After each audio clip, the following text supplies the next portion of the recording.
On Sunday, September 18th, 1994, Jennifer Thompson went to the county fair for the fourth day in a row. Growing up in the tiny town of Orofino, Idaho, not much usually happened.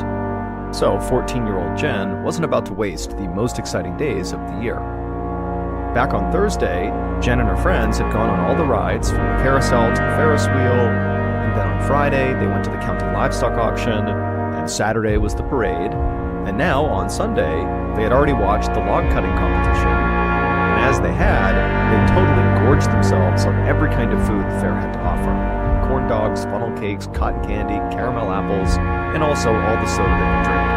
Now it was time to go home, and Jen was feeling like she had just eaten an entire Thanksgiving. Still though, she and her friends each bought one more corn dog for the road before taking one last walk around the fairgrounds and saying their goodbyes. When Jen got home, her dad Dennis was on the phone, and her mom Sherry was busy making dinner. So Jen just went upstairs to her bedroom. She had a bunch of homework she needed to finish before school on Monday. Jen liked school sports a lot more than schoolwork, but she was in 8th grade now, and she didn't want to fall behind. So she grabbed her math assignments out of her backpack and worked on equations until her mom called her for dinner. Jen made her way downstairs and sat down at the dining room table. Her mom had made one of Jen's favorite meals, chicken and rice casserole. But after all that junk food at the county fair, Jen really didn't have an appetite. So she mostly picked at her plate and told her parents all about her day at the fair, and about how sad she was that it was now over. Jen's mom asked Jen if she wanted to work, despite her so before long, Jen was crushing ice cream, and afterwards, she helped her parents clean up before she went back upstairs to her bedroom. Once there, she finished her homework, and then just went to bed early. She wanted to be well rested for school the next day. When Jen's alarm went off in the morning, she dragged herself out of bed and shuffled into the bathroom. But when she turned on the light, a sudden sharp pain shot through her stomach. She doubled over and grabbed the bathroom counter to keep from falling down. For a second, Jen felt like she was about to throw up. She breathed through the pain, and slowly the cramp sort of went away. Jen released her grip on the counter and straightened up again. She stood for a moment, afraid the pain might come back, but everything seemed okay. Jen told herself that most likely she had just eaten too much at the fair and she was still feeling it today, and so she just went back to getting ready for school. After brushing her teeth, Jen got dressed and slid the math homework from last night into her backpack. Then she zipped up the bag, slung it over one shoulder, and started going downstairs.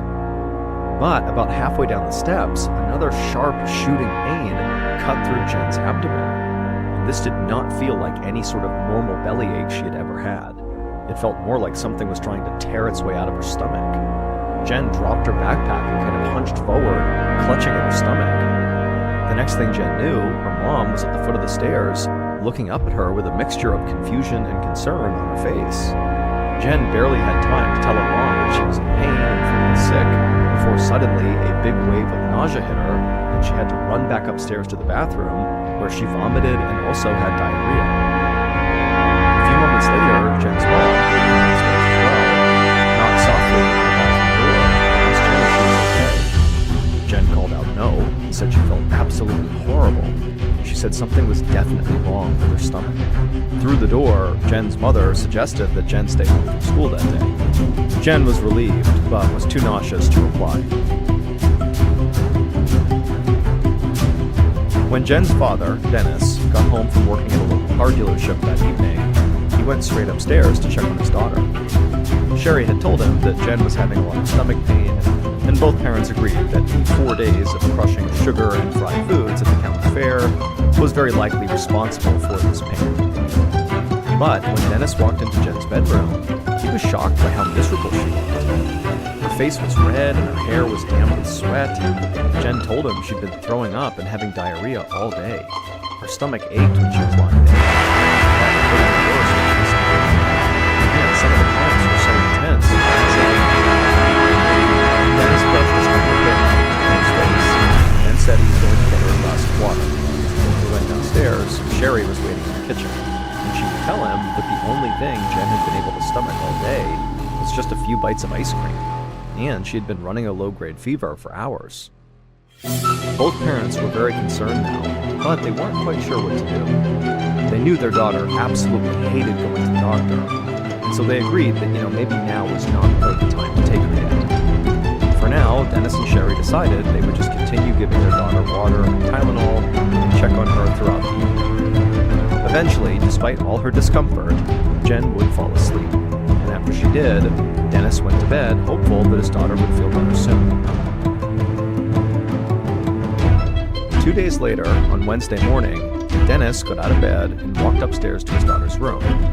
But when he went inside, Jen barely stirred. She'd hardly eaten anything for 2 days, but still her stomach cramps had only gotten more painful and more frequent, and she was still running a fever, she was still vomiting, and she was still having diarrhea. Dennis knelt next to his daughter's bed and shook her shoulder until she slowly blinked awake. Then he told his daughter he had bad news. She clearly was not improving, so he and her mother had decided it was time now to go to the doctor. Jen groaned, but she didn't put up a fight, and to Dennis, this was actually a bad sign. His daughter was clearly so sick that she wasn't even trying to avoid the doctor. Dennis helped Jen get out of her bed and let her hold onto his arm for stability as they made their way down the stairs and out to the car. Then Dennis backed out of the driveway and headed to their usual family visit.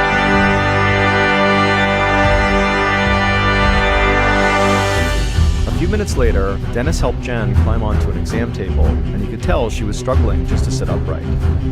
Before long, Jen's longtime pediatrician, Lyndon Bishop, came into the room, and he was surprised to see his athletic patient looking so ill. He listened closely as Dennis explained his daughter's symptoms, and all the while, Jen just silently sat there, clutching her stomach and leaning forward. Dennis told Dr. Bishop that he was pretty sure his daughter had food poisoning from something she must have eaten at the county fair. But when the doctor gave Jen a quick physical examination, he said that he thought Dennis was actually wrong, that this was something else. Because he said, food poisoning usually only lasts for 1 to 2 days, and Jen had been in pain for over 3 days. And so Dennis was taken aback by this, but he understood the logic. Dr. Bishop asked Jen, her father was going to answer her, and Jen lifted her head and said, yes, but that was all she could say, looking at the slump forward. At this point, Dennis stepped in and he explained that not long ago, Jen had suffered from debilitating cramps in her lower abdomen for seemingly no obvious reason. Dennis and Sherry had taken their daughter to a gynecologist who found that one of Jen's ovaries was swollen to 3 times its normal size. Fortunately, this swelling was not cancerous, and eventually Jen's cramps had just kind of gone away on their own. Dennis admitted that, when Jen first got sick after the county fair, he didn't even think about her swollen ovary because her illness was so much worse this time. He didn't think a swollen ovary could give his daughter symptoms like a fever, diarrhea, and vomiting. But Dr. Bishop said he did think it was possible. Maybe Jen was ovulating, and that caused the swelling to return. Her symptoms came back even worse than before. It was the best and really only theory they had for now. So Jen was ultimately sent home with strict instructions to come back if the pain got any worse. Dennis was disappointed there wasn't more they could do for the moment, but he trusted Dr. Bishop's judgment, so he helped Jen off the exam table and walked her back out to the car. He leaned the passenger seat all the way back so Jen could lie down, and then as they drove home, Jen curled into the fetal position and began moaning. It made Dennis feel terrible to see his daughter suffer so badly when he really couldn't do anything to help her. But he reminded himself what Dr. Bishop had said right before they left. Don't worry, Jen will feel better soon. Later that evening, Dennis tucked his shivering daughter into bed. Sherry had gone out of town to visit the couple's other daughter. Dennis was going to be holding down the fort by himself along with Jen, and so far everything seemed to be okay. At least Jen was resting.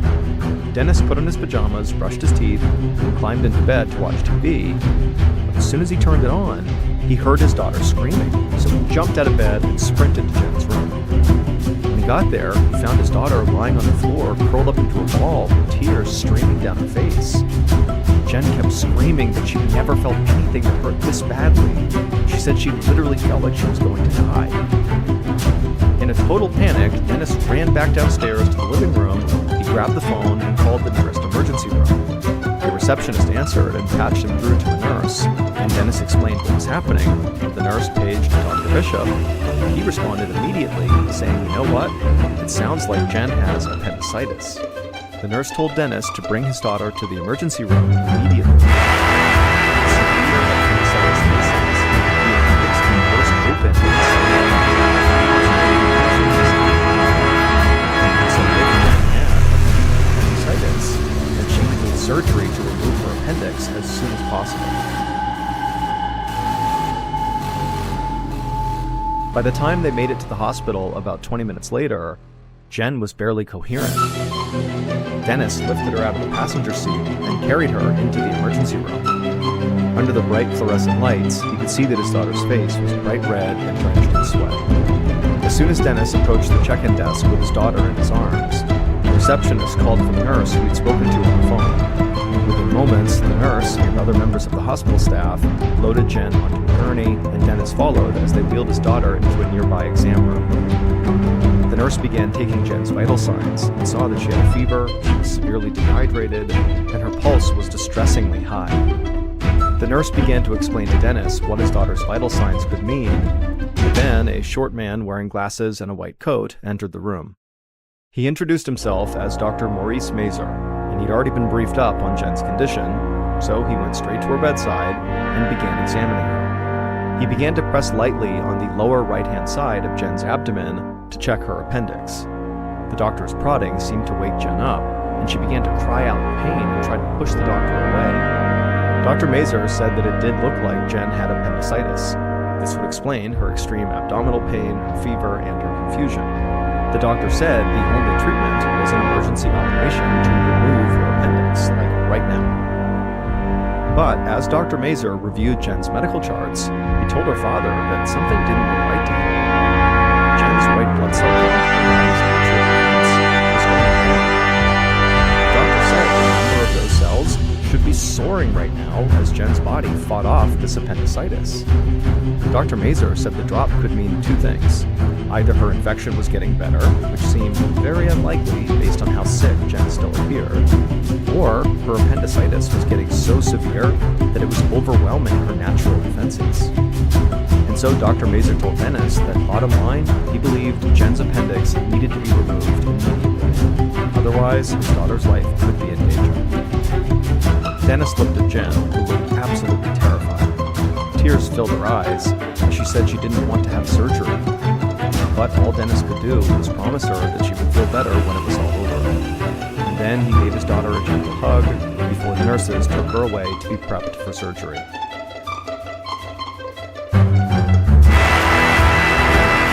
mother, Sherry, returned from visiting her daughter just in time to couple spent the next hour waiting in their seats. And finally, Dr. Mazer entered the waiting room and sat down beside them. Right away, the doctor said Jen's surgery had gone smoothly and she was okay, but then Dr. Mazer frowned. He explained that while Jen's appendix did show modest signs of infection, it wasn't nearly bad enough to cause the agony she had been going through. The parents were confused.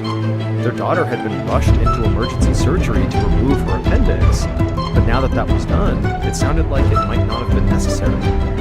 But Dr. Mazer, who was sensing this in the parents, assured them that they'd actually done the right thing, because during the course of this operation, Dr. Mazer had discovered something very unsettling about Jen. Jen's whole intestinal tract looked red and inflamed, and Dr. Mazer didn't know why. And so, in short, because of this operation, it was discovered that Jen's appendix. Callie described the mysterious outbreak in her small rural town.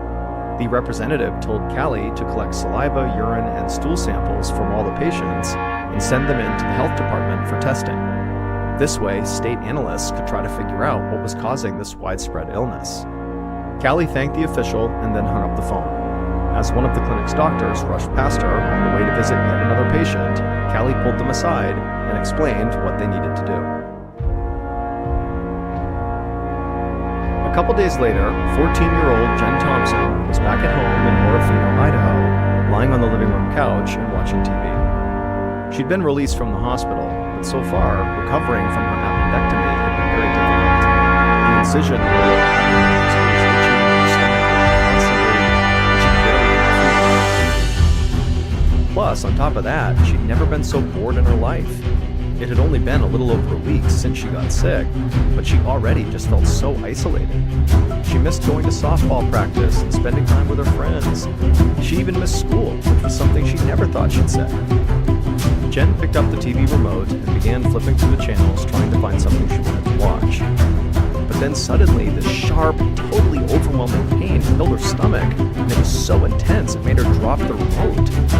The pain she was having felt just like the cramps she had before her surgery. Jen's bottom lip started to tremble. She called out for her dad, and a second later, Dennis rushed into the room. Jen was in so much pain she could barely breathe, let alone talk. But as soon as Dennis walked into the room, she really didn't have to explain anything to him. He could see clearly. A second later, he ran out of the room and got Jen's mother,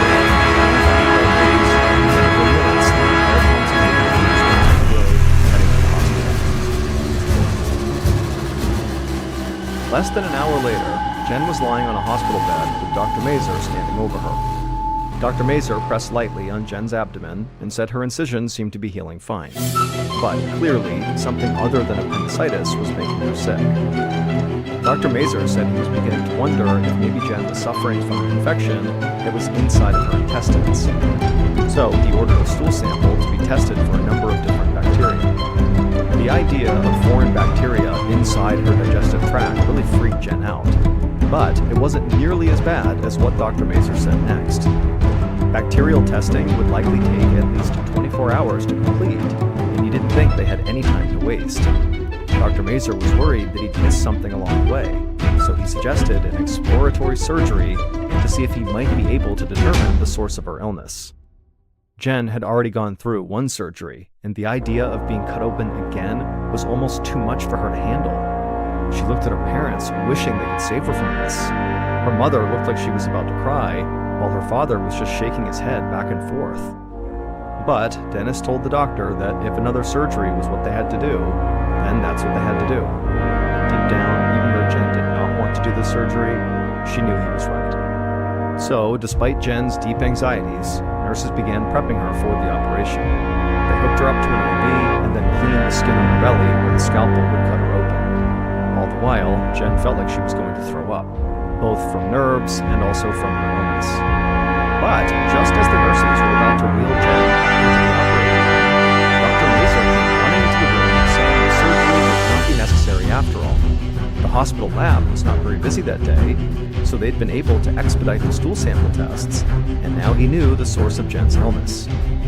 It would turn out Jen's illness was not from her enlarged ovary or from appendicitis. The doctor said she had a potentially deadly microorganism living inside her digestive tract. Now, it most likely came from something she ate, but the doctor said he had no idea what that might be. However, on the positive side, Dr. Mazur said that, while this microorganism was very dangerous, there was a very effective treatment that they could begin right away.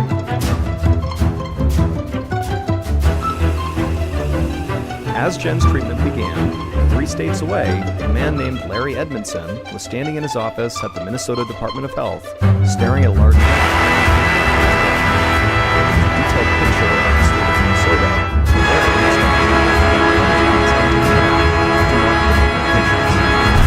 Larry was leading the investigation into the mysterious disease outbreak in the state. After nurse Callie Binns had called the Minnesota Health Department, Larry and his team had received dozens of biological samples from patients at Callie's clinic. They tested each one, and they too discovered the source of the outbreak.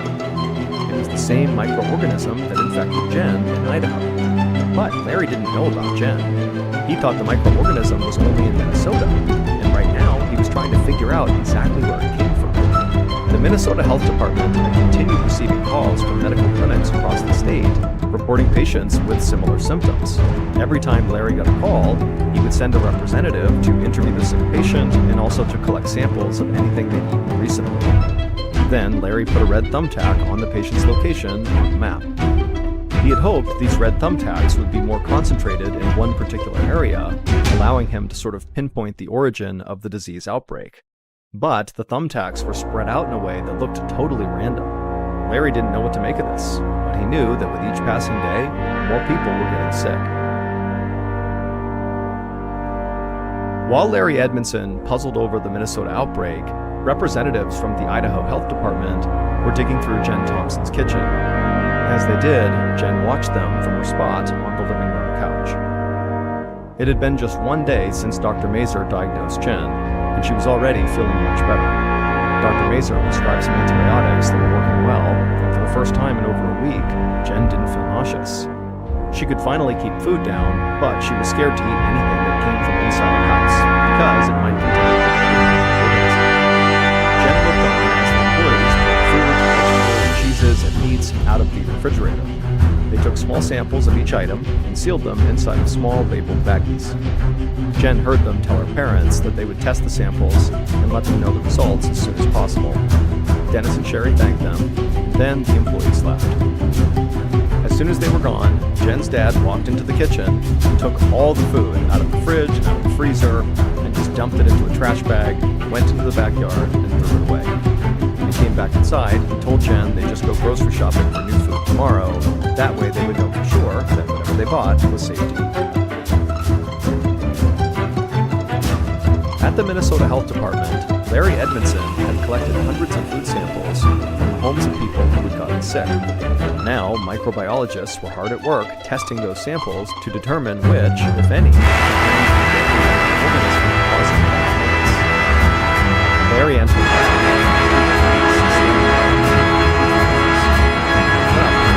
and asked them for an update on their progress. One of the analysts said that Larry's timing actually couldn't be any better, because they had just found something he needed to see. Larry immediately rushed over to them to see what they were talking about. He knew that each of these petri dishes contained a swab from the food samples that the health department had collected. The lab analysts were watching all of them for signs of this microorganism, and all of these samples currently looked normal, except for one, which had grown a whole bunch of small black circles all over the sample. Larry's eyes widened when he saw it, because those black circles were a telltale sign of this deadly microorganism. He asked the analysts which food that sample came from, and they said it was from ice cream. Larry quickly reviewed the records from his investigation, and the truth dawned on him. Every person who had fallen ill had recently eaten ice cream from a company called Schwann's. And now the health department had proof that this ice cream contained this deadly microorganism. Larry almost wanted to cheer, but he reminded himself that this was not really a time to celebrate. He was sure that the company, Schwann's, had no idea their ice cream was poisoning people, so Larry would have to call them right away. A few days later, Larry sat in his office at the Minnesota Health Department feeling very frustrated. This case just kept getting more difficult. When Larry had called the ice cream company, Schwann's, he learned something very concerning. Schwann's ice cream was not typically sold in grocery stores. Instead, it was delivered directly to customers' doors all across the United States. Now, Larry still knew nothing about 14-year-old Jen Thompson's severe illness out of Idaho, but he now understood that this disease outbreak likely went far beyond Minnesota. On the bright side, though, Schwann's had been extremely cooperative. As soon as they learned their ice cream was tainted, they shut down their factory and recalled all of the potentially contaminated products. Schwann's delivery drivers were going door to door across the nation, informing customers of this outbreak and collecting tainted ice cream. But the Minnesota Health Department still hadn't figured out how the microorganism got into the ice cream in the first place. And that was the only way to prevent this disaster from happening again. Larry read over a report from one of his colleagues. They had swabbed miles of stainless steel piping at the company's giant manufacturing plant, but none contained any trace of this microorganism that sickened all the teens. So where was it coming from? Minnesota officials had expanded their investigation to include the company's distribution system, so there was no promotion of trucks trying to see if maybe the product was contaminated during shipping. Just then, Larry's phone rang, and he picked it up, hoping it would be one of his colleagues with good news. But it wasn't. When Larry answered, he heard a man's nervous voice, and this man said he had a tip about the department's ongoing food safety investigation, but this man was calling from a payphone because he wanted to stay anonymous. When Larry heard this, he sat upright, pressing the phone hard against his ear. He told the man that was fine, Larry didn't need his name, he just needed whatever information he had. So the man whispered that he was a truck driver, and the company he worked for shipped two kinds of cargo: bulk ice cream for Schwann's and unpasteurized liquid eggs. The driver said that the same trucks could carry liquid eggs one day and ice cream the next. And then in between, the refrigerated cargo tanks on the back of the trucks were supposed to be thoroughly cleaned so that there was no contamination from one load to the next. But the tipster said one driver had not been given the right cleaning supplies to disinfect their vehicle after hauling thousands of gallons of liquid eggs. So bacteria from the unpasteurized eggs contaminated the entire truck. And so as soon as the Schwann's ice cream was loaded into that truck, the ice cream got contaminated. Larry thanked the driver for coming forward. Because of him, the Minnesota Health Department could finally close this case. Larry immediately went to his supervisors and told them the whole story. When that cargo truck wasn't cleaned properly, it turned into a giant incubator for a type of deadly bacteria found in unpasteurized eggs, salmonella. The salmonella bacteria then mixed with a giant shipment of Schwann's vanilla ice cream. And so after 14-year-old Jen Thompson got home from the county fair on Sunday, February 18th, 1994, she did her math homework, she ate her dinner, then right before bed, she ate a bowl of the contaminated Schwann's vanilla ice cream. And so, of course, she and her parents had no idea that her dessert was full of salmonella bacteria. And so as a result, Jen just kept eating more and more of this contaminated ice cream each time she felt sick, because it was really the only food she could actually stomach. And so as this bacteria continued to multiply inside of her body, she got sicker and sicker. Jen and her family had no idea the ice cream was behind her illness until sometime in mid-October, when a Schwann's delivery driver came to their door and asked to take the contaminated ice cream back. The Schwann's salmonella contamination was one of the biggest mass medicinal cases of salmonella poisoning across 41 states and as many as 5,000 suspected cases nationwide. However, some experts estimate there may have been nearly 225,000 people who got sick from this tainted ice cream. They just didn't report it. The ice cream company, Schwann's, paid out thousands of settlements to victims and changed their shipping procedure to make sure this contamination could never happen again. As for why the illness predominantly struck teenagers, it was likely due to two factors. One, young people tend to eat more ice cream, and two, young people tend to be more shy or embarrassed to talk about gastrointestinal issues than their more senior counterparts. And so as a result, maybe they began having symptoms and could have gone to the doctor and dealt with them, but in fear of being embarrassed, they didn't go to the doctor and let this condition get worse and worse and worse here in Jacksonville to Fort Lauderdale.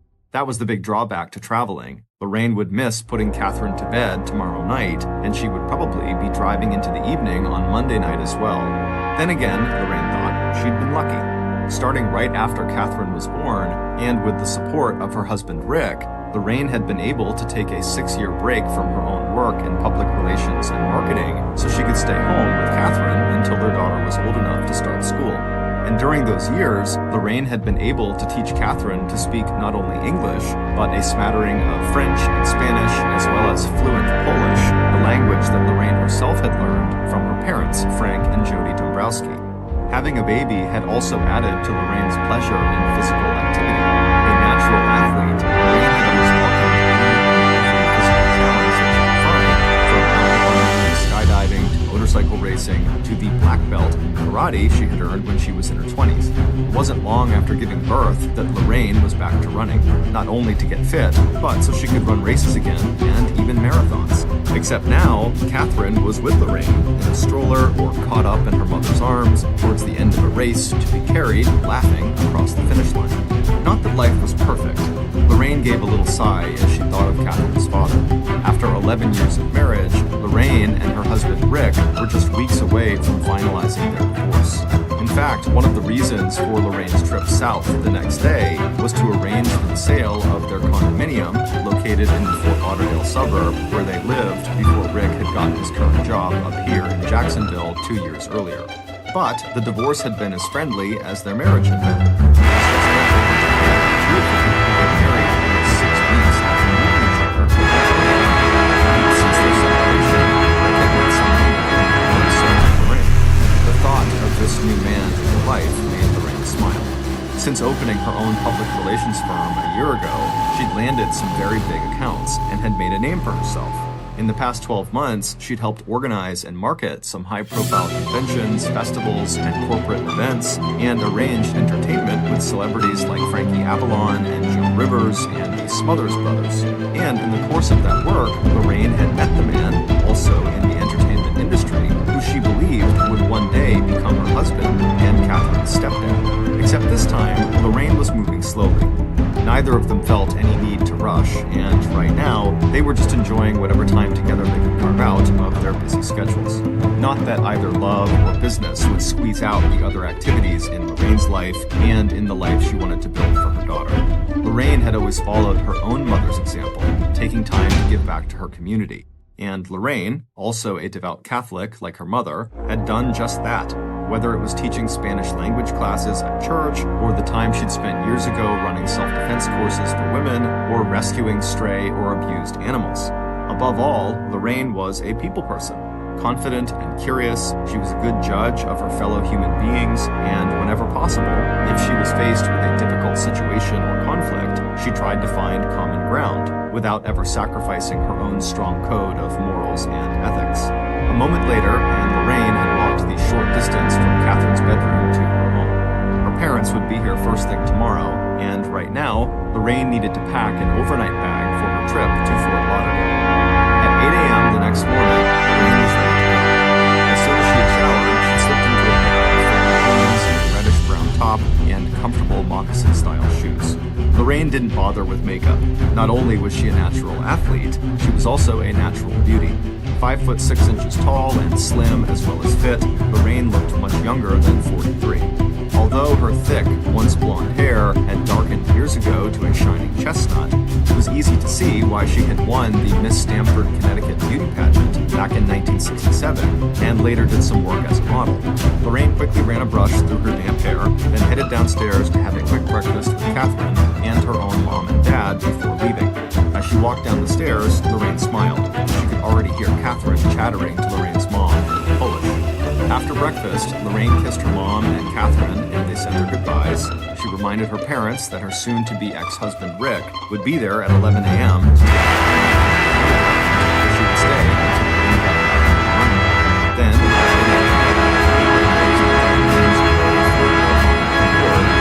Major Dombrowski, Lorraine's father was an officer in the Army, gave his daughter a quick hug. She promised she would call at her first stop for gas. The fuel gauge in her car was broken, and she didn't want anyone worrying that she would run out of fuel. After slipping into the driver's seat, Lorraine started the car and glanced over at the passenger seat just to make sure she had her headphones handy and her tape deck cued up to her favorite music. A moment later, Lorraine was backing out of the driveway. As she turned onto the residential street where she lived, she blew one last kiss to the tight group of 3 people, her parents and little Catherine, who stood waving at her from the doorway. As Lorraine headed into Jacksonville to pick up Interstate 95 that would take her all the way to Fort Lauderdale, she settled in to enjoy the familiar and scenic ride along the east coast of Florida. And at 10 a.m., true to her word, after 2 hours of driving, Lorraine pulled off I-95 and stopped at a gas station to refuel. Then, parking close to a nearby payphone, Lorraine got out to call her parents and chat for a minute with Catherine. Lorraine told her dad, who had answered the phone, that she was making good progress and she'd call again later when she got to Fort Lauderdale. About 1 hour later, Lorraine was traveling through Indian River County, one of those especially beautiful stretches of Florida that lives up to the name of its location along Florida's so-called Treasure Coast. Even though Lorraine had made this drive many times, she was still struck by the natural wonders all around her. On her way back, she'd be driving alongside the Indian River and the Pelican Island National Refuge. But even traveling southbound on the inland side of the interstate, there was plenty to see, especially since she seemed to have this particular stretch of the highway all to herself. After rounding a slight bend in the road, Lorraine noted the thick palmetto and pine trees that crowded the inside of the wide median strip on her left, and it was also at that moment that Lorraine suddenly became aware of the fact that she wasn't alone on I-95 after all. 4 days later, on March 8th, 36-year-old detective Phil Williams was standing in his now usual place, directly on top of a big red X that had been spray painted onto the shoulder of I-95 near Vero Beach in Indian River County, Florida. It had been 3 days since March 5th when the Florida Highway Patrol and Florida law enforcement had received a missing person report for Jacksonville resident Lorraine Hendricks. These stark words of the bulletin ran through Detective Williams' mind on an endless loop. Missing adult, endangered, good mental condition. The first sign that something had happened to Lorraine was her failure to be back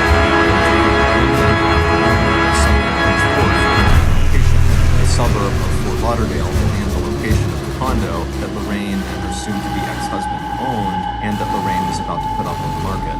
By late on that afternoon of March 4th, the phone lines up and down the Florida coast and to every Florida patrol officer's headquarters between Jacksonville and Fort Lauderdale had started humming with frantic calls as Lorraine's family began to realize with growing panic that Lorraine seemed to have disappeared into thin air.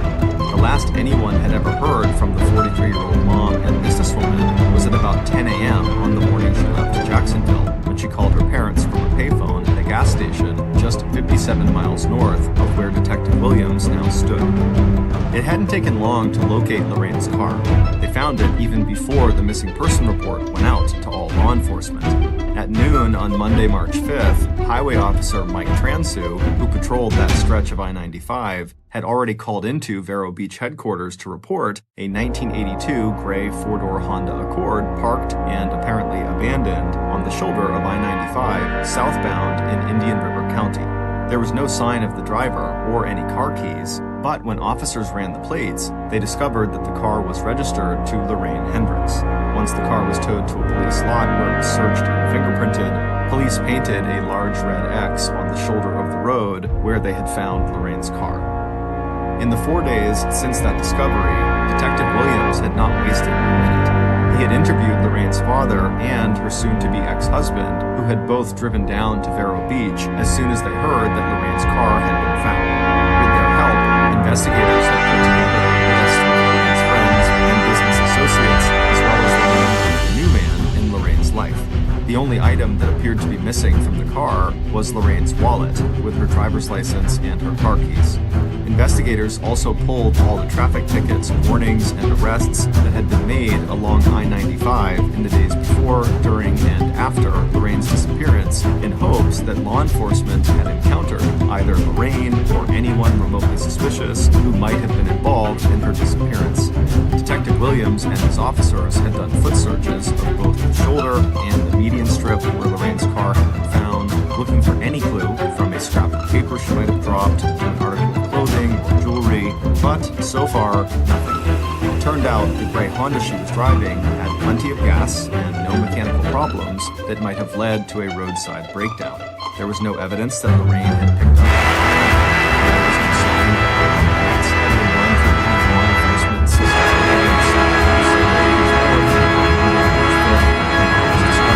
Lorraine's new boyfriend had left the day before Lorraine's trip south to spend a week in Europe on business, and Lorraine's soon-to-be husband had been up in Jacksonville with their daughter when Lorraine disappeared. But even though their foot searches of the area hadn't turned anything up either, Detective Williams kept finding himself returning again and again to the red X on the side of the road where Lorraine's Honda had been found. He was standing there now on the warm, windy, and very humid afternoon of Thursday, March 8th, staring in frustration at the densely wooded median strip about a mile away that separated this southbound stretch of I-95 from the northbound lane. Earlier that day, Detective Williams had ordered another intensive search of that area, first with helicopters and then with a large team of all area law enforcement who had done a step-by-step search of the whole 3-mile-long, 300-yard wide stretch of grass and pine and palmetto trees. But the helicopters had peeled away with nothing to report.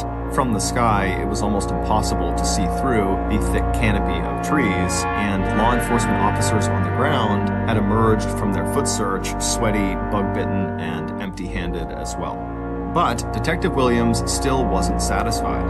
He was developing a theory that Lorraine must have been the victim of a random sex crime, that someone had been able to lure her out of her car, maybe pretending to have car trouble and flagging her down to help, and it looked to the veteran detective that the median strip in the big forest was the most likely place to commit a rape and then maybe a murder.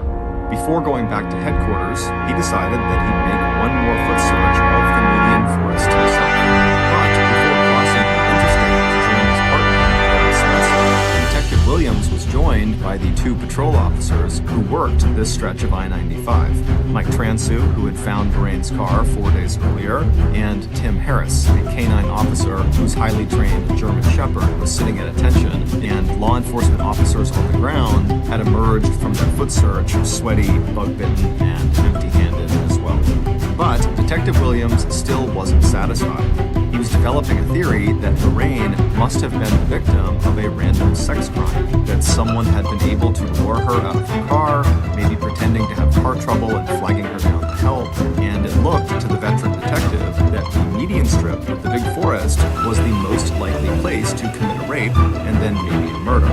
Before going back to headquarters, he decided that he'd make one more foot search of the median forest himself. Before crossing the interstate to join his partner, Detective Williams was joined by two patrol officers who worked this stretch of I-95. Mike Transu, who had found Lorraine's car 4 days earlier, and Tim Harris, a canine officer whose highly trained German Shepherd was sitting at attention in Tim's nearby cruiser. Detective Williams knew from the hours he'd spent looking at recent traffic tickets that Tim had been processing an arrest at the time of Lorraine's suspected disappearance, but he still asked both officers if there was anything new they might have remembered about their Sunday march toward the ships along this stretch of road. Both officers shook their heads, but Tim offered to use his dog, Shadow, to help with the foot search of the forest median later that evening when the wind had settled so any scent would be close to the ground. But Detective Williams, who was a stocky man with a mustache and an easy manner, decided he did not want to wait that long, and so after the two police officers had left, he and his partner, Detective Spencer, found themselves wading into the thickest and darkest part of the median forest, where they decided to split up so they could search in two different directions. Even though they were actually close to one of the most heavily used interstates in the country, as Detective Williams worked his way into a stand of pine and palmetto trees, it was like he'd entered a different world. Despite the Florida sun, it was dark in there, and the sound from the road was so muffled that all he could hear was the nearby buzzing of insects. The only thing that seemed to penetrate the wooded area was the wind, and the detective wondered if Officer Tim Harris might have been right. Even a well-trained dog might not be able to pick up a scent. But then Detective Williams felt a shiver of unease as he pushed even deeper into the stand of pine, and that's when he smelled it, a very faint odor of decomposition. Peering ahead in the room, he could just make out a slight mound of dead grass and pine needles leading right up to the trunk of a twisted pine tree, and at the end of the mound nearest to him, Detective Williams could also just make out what looked like a wig made of brown hair. Except it wasn't a wig. It was Lorraine Hendrick's actual hair. It would turn out that sometime during the 4 days since Lorraine had been murdered inside of that median forest, some small animal had peeled away her scalp and dragged it about 3 feet away from where the rest of her body now lay, nude, violated, strangled, and beaten under that pile of vegetation. A minute later, and Detective Williams had stumbled back out of the stand of trees into the narrow cut-through that highway troopers sometimes used to make a U-turn through the median strip. Meeting up with his fellow investigator who had been drawn back from his search at the sound of shouting and sticks, Detective Williams told his partner that he would follow the search using the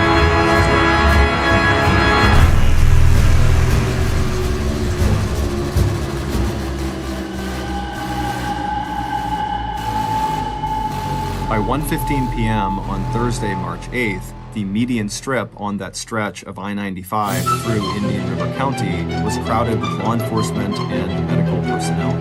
The area around Lorraine Hendrick's badly decomposed body was cordoned with yellow crime scene tape. Except for a single gold hoop earring found near her body, police found no trace of Lorraine's wallet or any of her clothing. By 7 p.m. that night, the Vero Beach medical examiner was conducting Lorraine's autopsy. Time of death was likely Sunday, March 4th, just a few hours after Lorraine had waved goodbye to her parents and Catherine before setting off on what should have been a routine trip to Fort Lauderdale. The next day, newspapers across Florida headlined the story, "Missing Jacksonville Woman Found Murdered." And not only did Detective Williams start receiving hundreds of tips from the public, but he also started hearing about how women all over Indian River County were now deeply scared.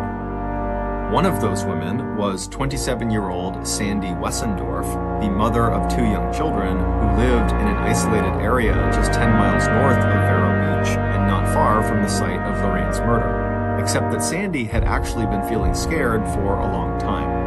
Back in November of 1989, almost 4 months before seeing the headline about Lorraine's murder, Sandy had finally decided it was time to file for a divorce.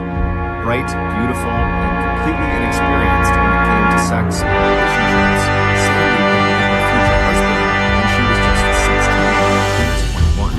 Although now, looking back to that time, if Sandy was truly honest with herself, she would have to admit that there had been problems right from the start. He had been unfaithful and unreliable, he flirted with her friends, he called her names like slut and bitch, and her mother, who was very close to Sandy and to Sandy's 2 other sisters and 1 brother, just never liked her son-in-law. And that was one big reason why Sandy had kept her marital problems very much to herself. Unlike her mother, Sandy had been sure when she got married at the age of 18 that all those problems would just go away. Because when she did break up with him a year before their marriage, when it turned out he had a second serious girlfriend who also expected to marry him, he had done everything he could to win Sandy back. And as always, Sandy had just found him too charming and something to resist. Despite her own popularity and influence, Sandy was tall, slim, and fit, with long black hair and eyes. Sandy had never been with another man before falling in love with her husband. So it took her a while to realize that the physical ways in which he controlled her were not necessarily common or normal. There were the sharp pinches on the insides of her arms and her thighs, where no one would see the bruises. There was the way he twisted her arm behind her back, and lately, how he had put his hands around her throat and told her, quote, "I could snap your neck and kill you right now." The last straw had been Sandy's birthday celebration. He planned dinner out for the 2 of them on September 29th, exactly 1 week before her actual birthday. Sandy had been excited. They hardly ever went out, especially since their first child had been born back in 1983. Sandy still remembered that event. After she had gone into labor and asked her husband to take her to the hospital, he had refused to drop her off at the door of the hospital.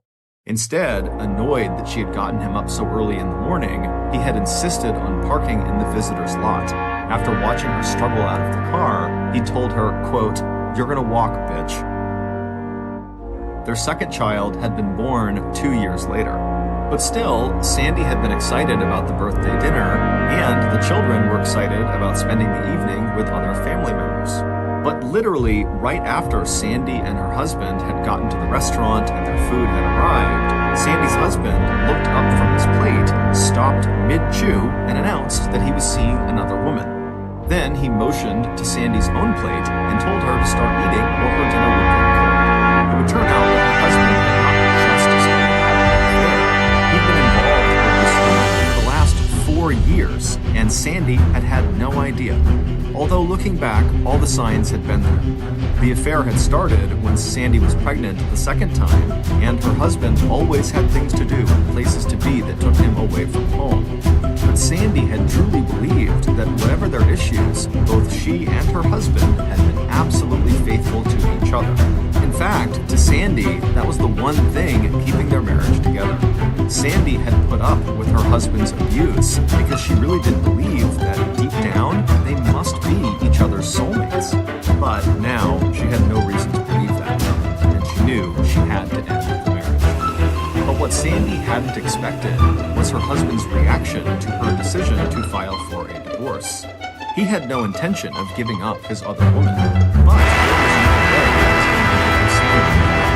After that, things had gone from bad to worse. On Valentine's Day, 1989, she found out just how obsessive her husband had become. When she had gone to her bookkeeping job that day, she discovered her boss waiting for her. With a grim look on his face, he told her that someone she knew must have broken into their office where they kept sensitive financial information and gestured to the inside of the small room where she worked. When Sandy looked through the door, she knew immediately that her husband must have made copies of her work keys and used them to enter the building the night before. The space in front of her was crammed with white and red balloons. Bursting into tears, Sandy had turned around and gone straight home, knowing that she'd be lucky just to keep her job, and she couldn't afford to lose that job. Her husband could never seem to possess enough things. Cars, trucks, boats, he'd even talked about getting his own helicopter. If Sandy hadn't been so good at managing money and juggling more than one job, they would have lost their house a long time ago.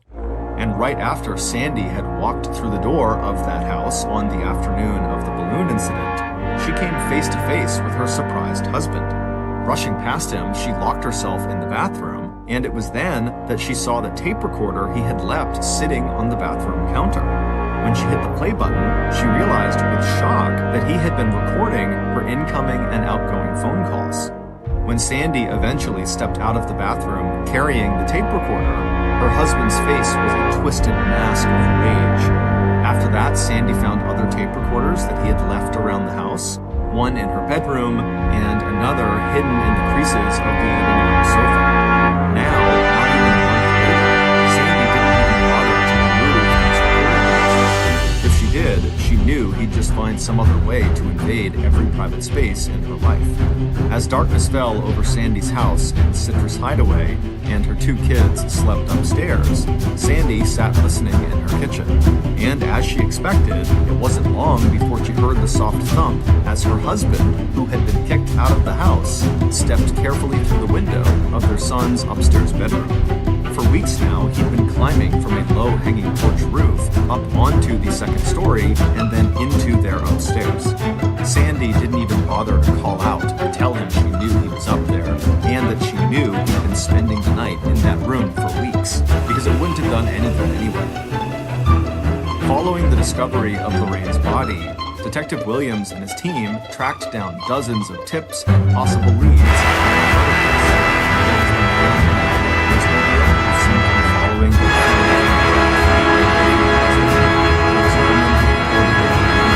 force her car off of I-95 and then had shot out her car window before speeding away. One man who contacted the police telling them to be on the lookout for someone who trolled I-95 for stranded female motorists turned out himself to have had a prior conviction for rape, a set of handcuffs in his glove compartment, and a rock-solid alibi. But despite spending hundreds of staff hours on this case, the only physical evidence that turned up that was in any way related to Lorraine's killing was on March 9th, when Vero Beach police were contacted by police one county over with a report that Lorraine's wallet that was missing the driver's license had been discovered in a rest area dumpster 20 miles south of where Lorraine's car had been found. The wallet had actually been recovered before Lorraine's body had been found and ID'd, so police had not recognized its significance right away. But any hope that the wallet could help ID the killer was short-lived. Whoever had dumped it at the rest area had also wiped it completely clean of fingerprints.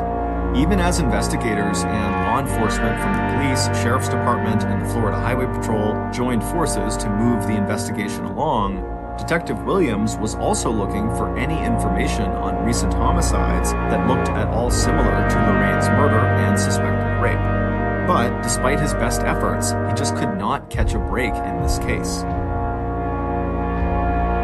On March 21st, 13 days after discovering Lorraine's body, the detective was once again poring over all the tickets, warnings, and other records of police activity in the area on March 4th and 5th, the day that Lorraine had been driving and the day that the car had been discovered. It was during this second review that Detective Williams noticed a detail that he had overlooked the first time around.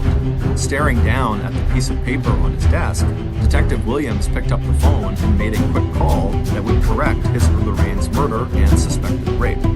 But despite his best efforts, he just could not catch a break in this case. On March 21st, 13 days after discovering Lorraine's body, the detective was once again poring over all the tickets, warnings, and other records of police activity in the area on March 4th and 5th, the day that Lorraine had been driving and the day that her car had been discovered. It was during this second review that Detective Williams noticed a detail that he had overlooked the first time around. Staring down at the piece of paper on his desk, Detective Williams picked up the phone. After hanging up the phone, he slid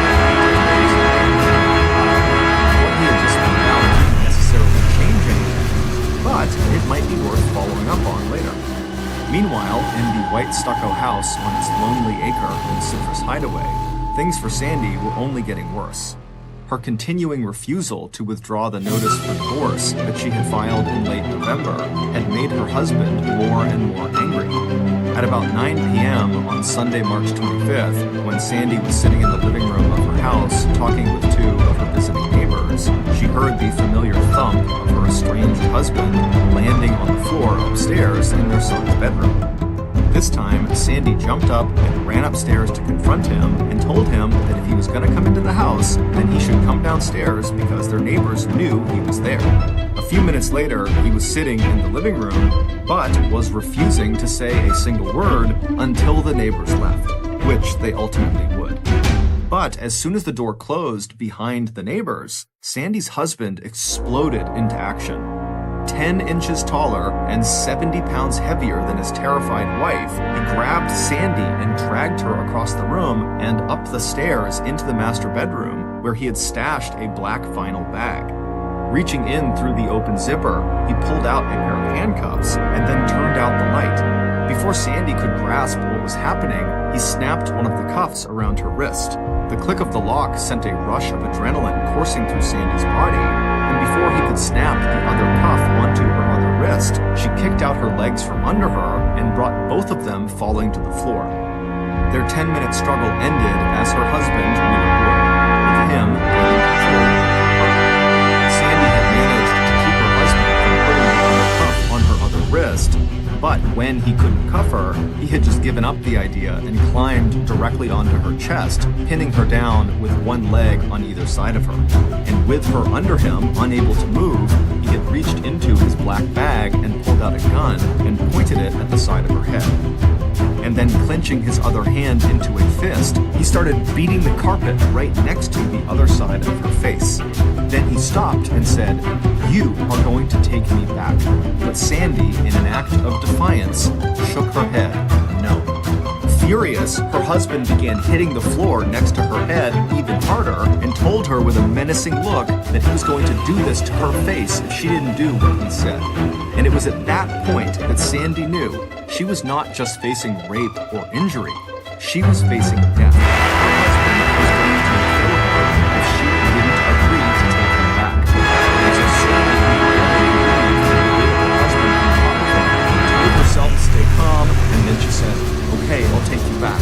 And then, in a rush, she continued in a quiet and soothing voice, telling him that tomorrow they would have a little ceremony, just the two of them, and they would put their wedding rings back on and renew their marriage vows, and he could let her get up now and take off the handcuff and go back downstairs so they wouldn't scare the kids, and so she could get a drink of water. A few minutes later, they were sitting together in the living room. Sandy tried to keep her hands from shaking as she drank the glass of water he had handed her. She could already feel the swelling around her wrist from where the metal handcuff had been. Suddenly, her husband stood up from his seat on the sofa. Without saying a word, he started to pull off his shirt and then unzip his corduroy jeans. Sandy turned her head away, feeling her whole body tense in fear and revulsion at the sound of that zipper. But when she looked back at her husband, the air suddenly seemed to be sucked out of her lungs, because the man staring back at her with dark, hungry eyes was wearing a pair of women's tan pantyhose and women's black lace underwear with a sheer panel in front. 2 days later, on March 26th, Detective Williams got several new pieces of information that would eventually break the stalled investigation into the murder of Lorraine Hendricks wide open. Sitting at his desk that Monday morning, the detective pulled out that piece of paper he had set aside 5 days earlier. It was a traffic ticket about a warning someone had been given. He read the information on it again and tracked down the phone number of the driver who had been given the warning on the morning of Sunday, March 4th, while driving over the speed limit on I-95 to Indian. Then he picked up the phone and pressed it. Later that same day, Detective Williams got a report about a domestic violence complaint that had been filed the day before at the nearby Sebastian Police Headquarters. That evening, Detective Williams picked up the phone and made several more calls. One of them was to a terrified young woman named Sandy Wessendorf, who agreed to meet with him the next day, Tuesday, March 27th, in the parking lot of a nearby high school. Based on those phone calls, the meeting with Sandy, the medical examiner's report, and the eventual confession of Lorraine's murderer, here is a reconstruction of what police believe probably happened to Lorraine Hendricks on the day she was killed. Back on Sunday, March 4th, Lorraine was making good time as she headed down I-95 from Jacksonville to Colorado. Only 2 hours into her 7-hour trip, she almost hated the stop. She knew the day was and she was looking forward to talking with her daughter, Catherine, before Rick arrived at 11 a.m. and took her back to his apartment. So, at about 10 a.m., Lorraine pulled off the interstate at an Amoco gas station, topped off her fuel tank, then went to the ladies' room, and then used the nearby payphone to call home. When she pulled back onto I-95 South a few minutes later, Lorraine was smiling as she thought of how excited Catherine was to be spending the morning with her grandparents. And this next part of her trip through Indian River County was especially beautiful. So Lorraine put on her headphones and she bumped the volume up on her music, and she settled in for a long stretch of driving. About an hour or so later, Lorraine was driving around a slight curve on I-95 with a thickly wooded median on her left. She was just thinking about how empty the road was when, out of nowhere, she saw a police cruiser appear in her rearview mirror. Instantly, her eyes dropped to the dashboard, and she was relieved to see that she was driving roughly the speed limit. But when she glanced in her rearview mirror again, she was surprised to see that the highway trooper had his lights on and was clearly waiting for her to pull over onto the shoulder. This wouldn't be the first time that Lorraine, who was often teased for driving too fast, had been stopped by police. But she was calm. As the daughter of an Army major, she had been raised to be both respectful and professional when it came to officers in uniform. So even though she wasn't sure why she had been stopped, she parked her car on the side of the road, she took off her headphones, and by the time the highway patrol officer had reached her window, she had taken out both her driver's license and her car's registration. But almost as soon as she looked up at the tall, muscular officer in his beige Stetson hat, Lorraine felt a sense of alarm. He seemed agitated, and when she leaned down to look through her window, she felt his eyes crawling all over her. Later, when he had forced her into his cruiser and driven into the cut-through of the median strip, Lorraine still thought she could save herself. But the German Shepherd in the back of the cruiser was terrifying, with its low growl and bared teeth. And when the man had dragged her out of the cruiser, slamming the car door behind her, her relief at being away from the dog instantly changed to a different kind of fear. Even with her now rusty skills in self-defense, Lorraine was completely off balance, and before she could even react, her attacker was dragging her deep into the thickest part of the median strip forest, into a stand of pine and palmetto trees with a canopy of branches and leaves that was so thick even the bright Florida sun was blotted out. And now the man was talking to her like she was someone else.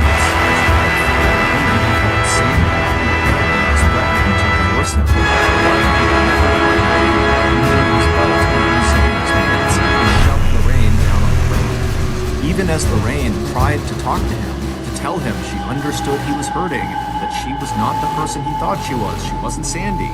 He yanked her pants down and pulled her shirt and bra up over her chest, and then straddling her, he pinned her arms to her sides.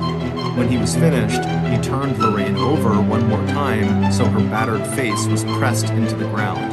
Then he placed her underwear around her neck and pulled it tight. But it was the heavy force of his hands pressing down on her and breaking her slender neck that would finally kill her. When Lorraine was dead, 32-year-old Highway Patrol Officer Tim Harris, the same Tim Harris who had offered to have his dog search the median forest for Detective Williams, stripped off the rest of Lorraine's clothes and dragged her injured body even deeper into the trees. Then he arranged Lorraine's body so she lay face down with her legs spread out around either side of a tree trunk in a sexually suggestive position. Gathering her clothes and every possible piece of evidence of the crime he had just committed, Tim covered Lorraine's body with dead grass and leaves and then returned to his police cruiser. He would toss Lorraine's wallet at a rest area 20 miles south. The only thing Tim missed taking with him was the gold hoop earring that police would later find not far from Lorraine's badly decomposed body.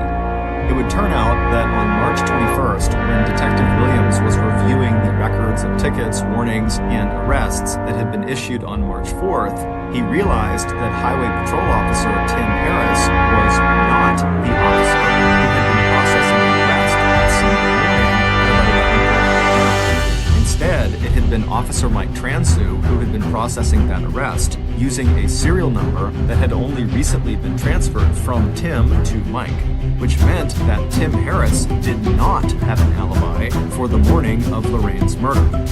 With that in mind, Detective Williams took a second look at a warning that had also been issued that morning to a motorist at 10:48 a.m. Now that he knew Tim Harris's new serial number, the detective realized that that warning had been issued by Tim Harris. When Detective Williams called the driver who got this warning, he spoke to a young woman who insisted that she had not been speeding when she was pulled over at almost the exact same location where Lorraine's car had been found the next day. The driver also said that the Highway Patrol Officer who stopped her had also told her since the driver was almost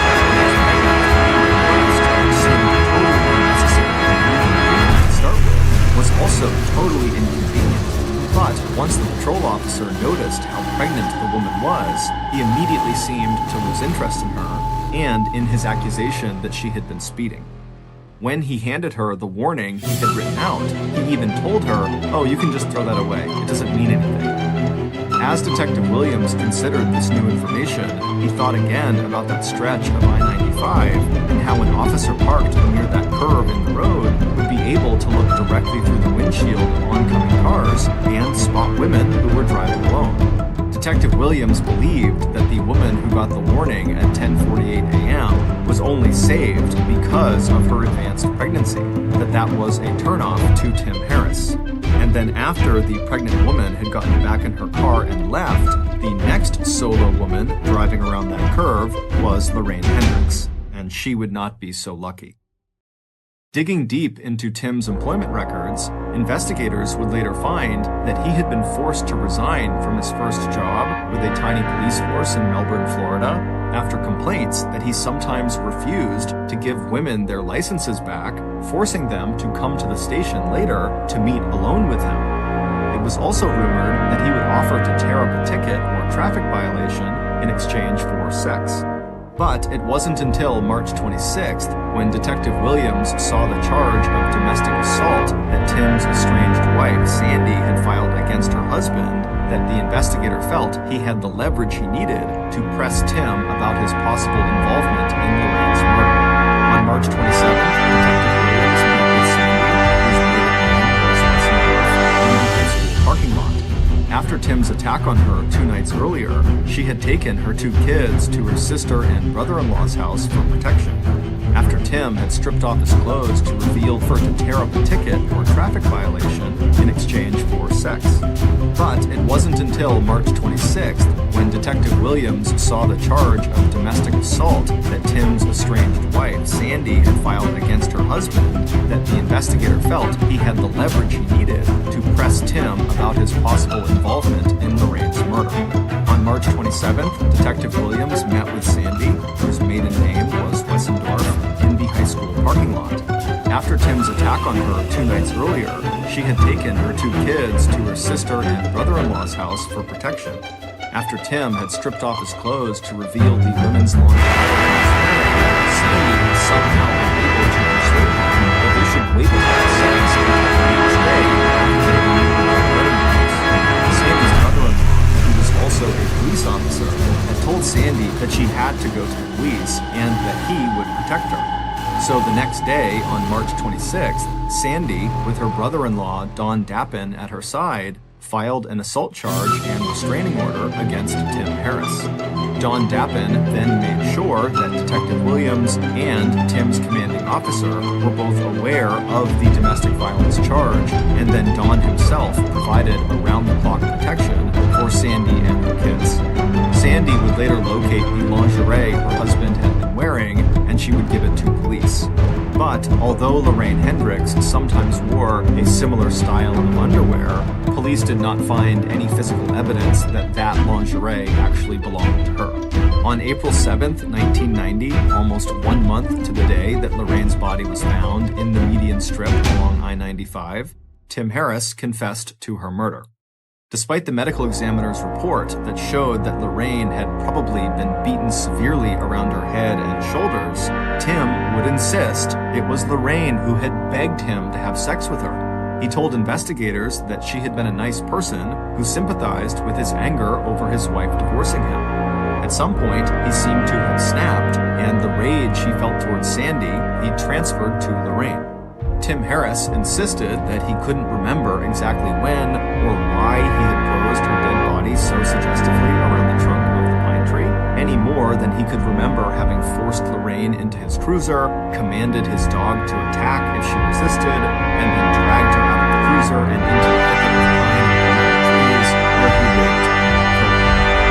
On Friday, September 28, 1990, Tim Harris avoided a jury trial and possible death sentence by appearing before a judge, admitting that he had killed Lorraine Hendricks and pleading no contest to first-degree murder charges. Tim Harris was sentenced to life in prison with a mandatory sentence of at least 25 years, even though the ex-Florida trooper became eligible for parole in 2015. As of today, he remains incarcerated at Hardy Correctional Institute in Bowling Green, Florida.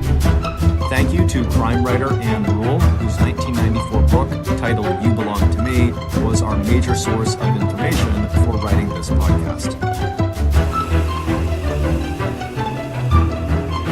In 2003, Kevin Manis owned an antique shop right in downtown Portland at the base of the Burnside Bridge. Because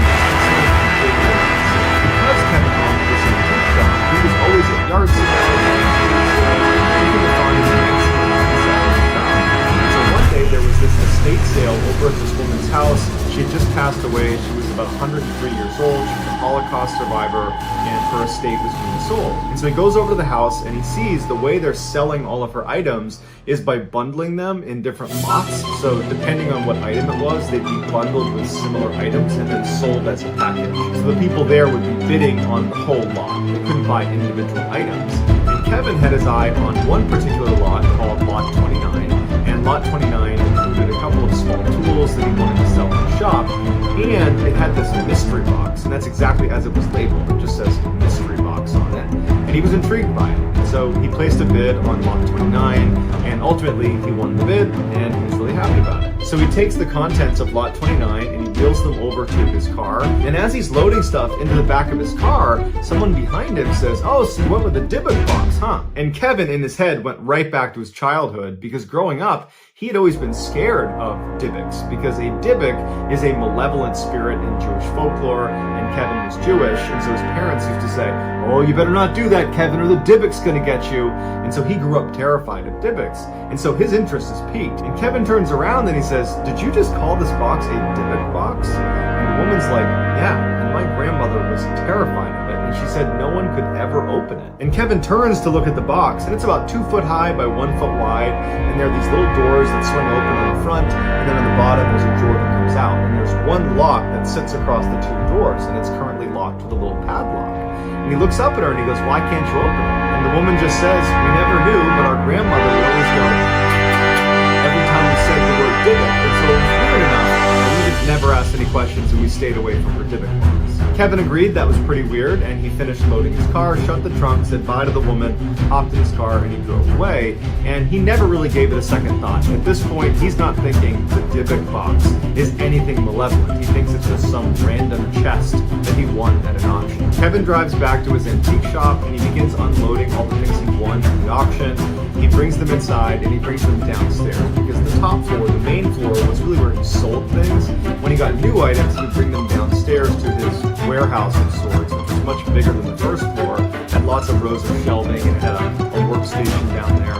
He would bring his new things down there, and he would price them and get them ready to open them back up. And at some point, he brought the Dybbuk box in, and he brought it down, and he put it on the back table. He was about to just leave it there and go back upstairs. Suddenly, he became curious. He really wanted to open the Dybbuk box. So he goes over and you can tell this lock is relatively new, and it's not just going to come on. And so he doesn't have the key to it, he doesn't have a way to clip the lock. So he takes a screwdriver and he basically wedges it underneath the actual metal clasps that are attached to the wood, and he slowly kind of bends it up and bends it off and pops it out of the wood. And as soon as he does that, the doors swing open, and there's like a mechanical device inside of the Dybbuk box that activates the drawer. Basically, anytime the doors open, the drawer also opens at the same time. And Kevin remembered thinking how silly it was that this kind of old, crummy looking wine closet had this fairly complicated mechanism inside of it that still worked. Inside the Dybbuk box were 2 pennies from the 1920s, there was a used candle, there were 2 locks of hair, there was this small tombstone that said Shalom on it, and there was also a small wine goblet that was inside, and that was it. And Kevin immediately thought, well, this is just some older woman's keepsake, and these things maybe have sentimental value to her, but they don't to me. And so he shut the Dybbuk box, pushed it to the side of the desk, and walked upstairs and didn't give it another thought. Kevin had one employee at the antique shop. Her name was Jane. She was a younger woman. She was an incredible saleswoman, and Kevin thought very highly of her. And so the day after he had brought the Dybbuk box into the antique shop and put it downstairs on the desk, he needed to run out and do some errands, and so he put Jane in charge of the store. And so Kevin leaves, and Jane locks the front door to the shop behind Kevin because she needed to go downstairs and get a few items that she wanted to bring upstairs to sell that day, and it was before opening time. So front door's locked, no one else is inside the shop, and Jane goes down into the basement. Once you went down the wooden steps into the basement, you'd be looking out at this huge room of all these industrial shelves that run the length of the room where they would keep their antiques and other valuables on. And the lighting down there was never that great because they used these long fluorescent tube lights that at best cast a kind of subtle yellow glow on everything. They were not particularly bright, and it was a real pain to actually go up and change them because you needed to place a ladder, but the ladders were not perfectly aligned with the lights. You basically had to reach over the shelving where all the antiques were, and you ran the risk of knocking things over. And so a lot of times, Jane and Kevin would wait until you were down to like 1 or 2 crappy working lights before they said, okay, we really gotta go up there and replace some of these bulbs. And so as it happens, this day, they're down to like 2 or 3 working lights. So in classic horror movie fashion, she's going into this dingy basement with very poor lighting. And so once she gets to the bottom of the steps, she walks to the far end of the road from the Dybbuk box placed on the back table. She's in the other corner. She gets some things off the shelf, and all of a sudden she stops. And she can't help but shake the feeling that she feels like someone is watching her.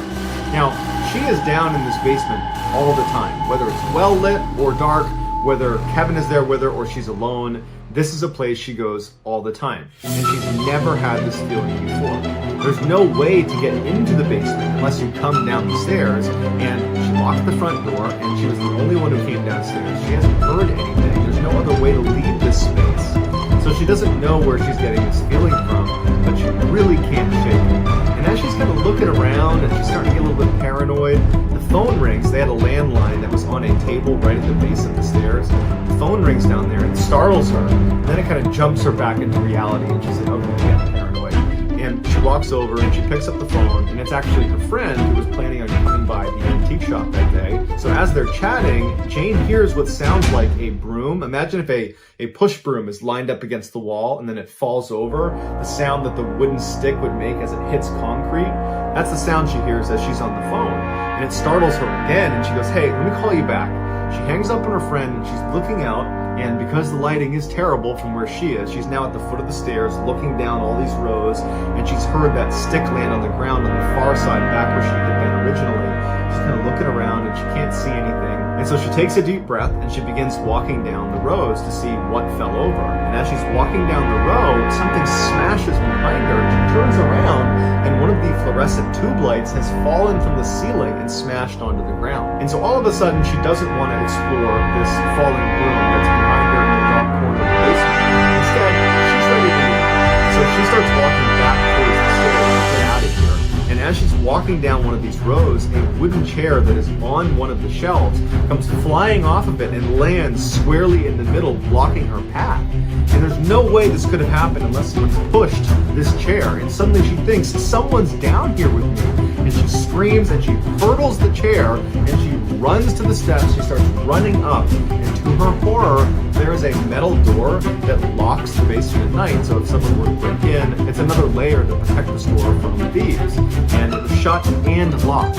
It can only be locked from the outside and with a key. So there's no way she would have done this by accident. And now she's freaking out because she's trapped in the basement with some person running around, pushing chairs over and breaking lights. And so she grabs the gate and she starts shaking it and she's yelling for Kevin, thinking maybe he came in and forgot I was down here. She's checking over her shoulder, looking down into the basement. She starts hearing lights falling off the ceiling and shattering on the ground. She is in absolute panic mode. She's waiting for someone to come bounding up the stairs towards her. She has no idea what to do. She pulls out her phone and she calls Kevin. Meanwhile, Kevin is making his way back to the antique shop.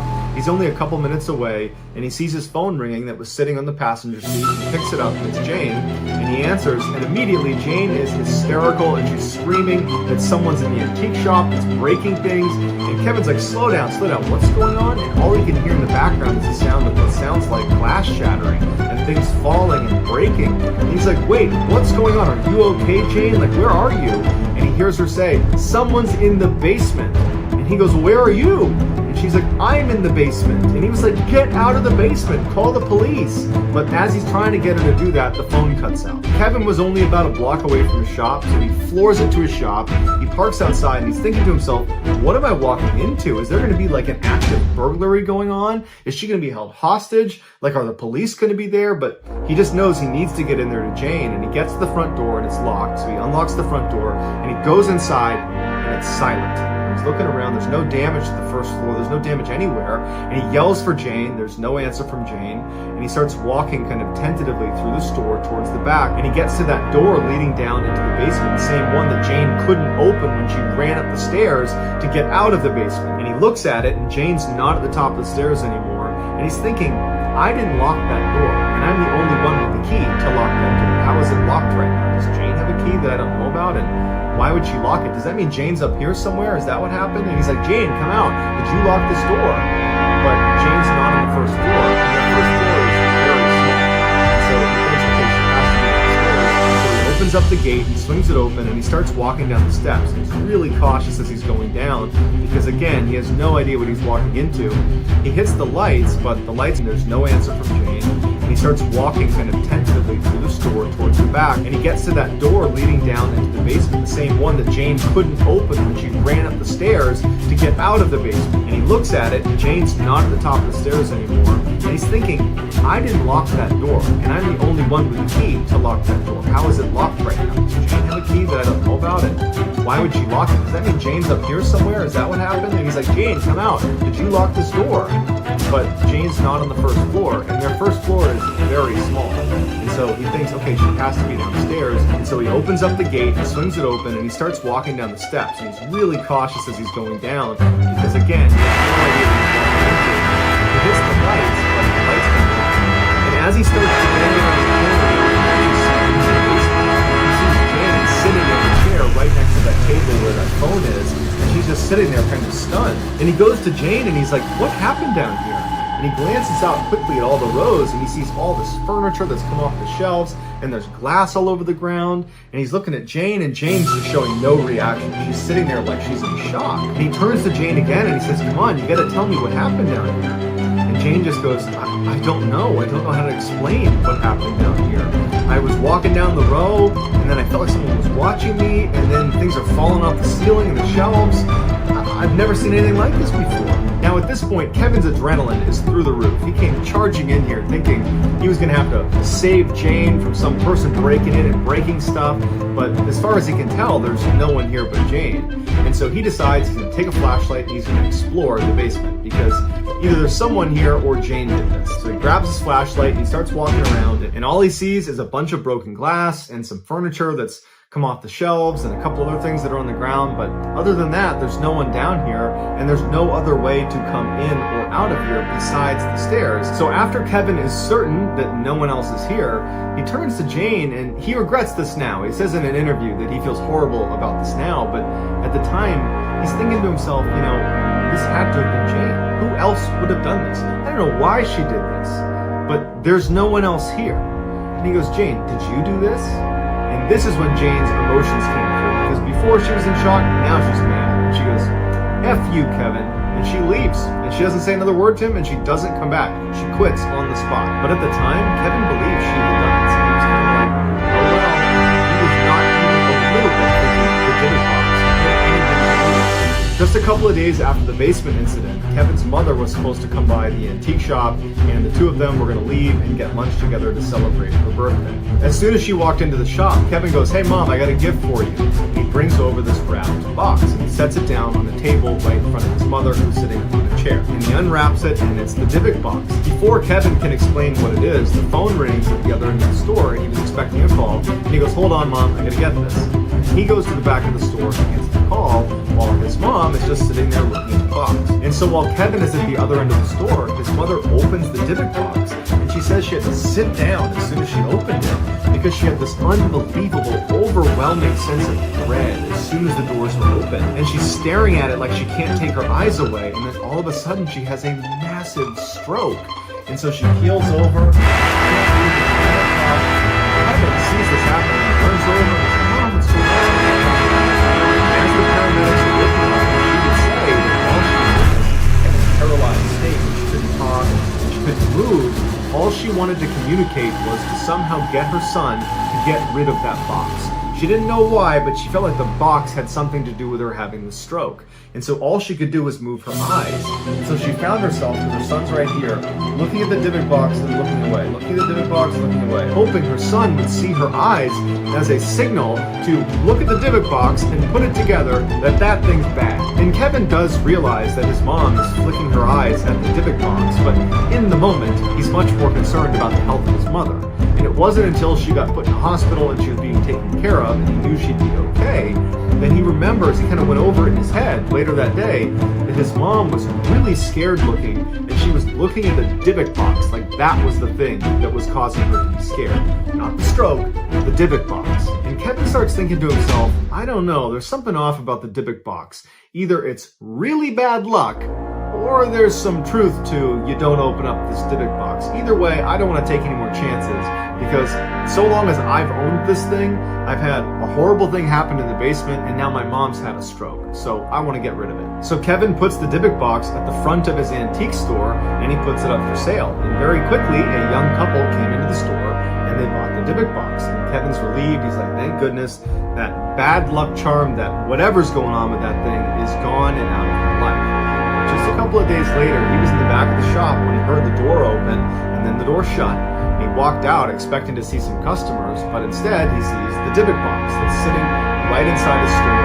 Someone must have just dropped it off. And so he walks up to it and sees there's a piece of paper that's been taped to the top of the Dybbuk box. And there's writing on it. And all it says is, this has an odd darkness about it. This really freaked Kevin out because in a way, it was like other people were confirming that something was wrong with this box. Kevin did not want the Dybbuk box to be in his store, so he put it in his car and he drove back to his house and he put it in his storage locker and he locked it up and then went back to work for the day. That night when he went home, he went to bed and he had this dream. the dream, he's walking in this courtyard, he's holding the hand of this woman who he believes is his friend. He trusts this person, and the area he's in feels very friendly, and it's a very positive dream. And as he's walking, all of a sudden, this person starts to pull away from him, and he can't move anymore. He's losing the grip on this person's hand, and they keep moving and moving until their hand is out of his, and they disappear into the corner of the courtyard where it's totally. And so he's looking into the darkness, waiting for his friend to come out again. He can't move. He's angry.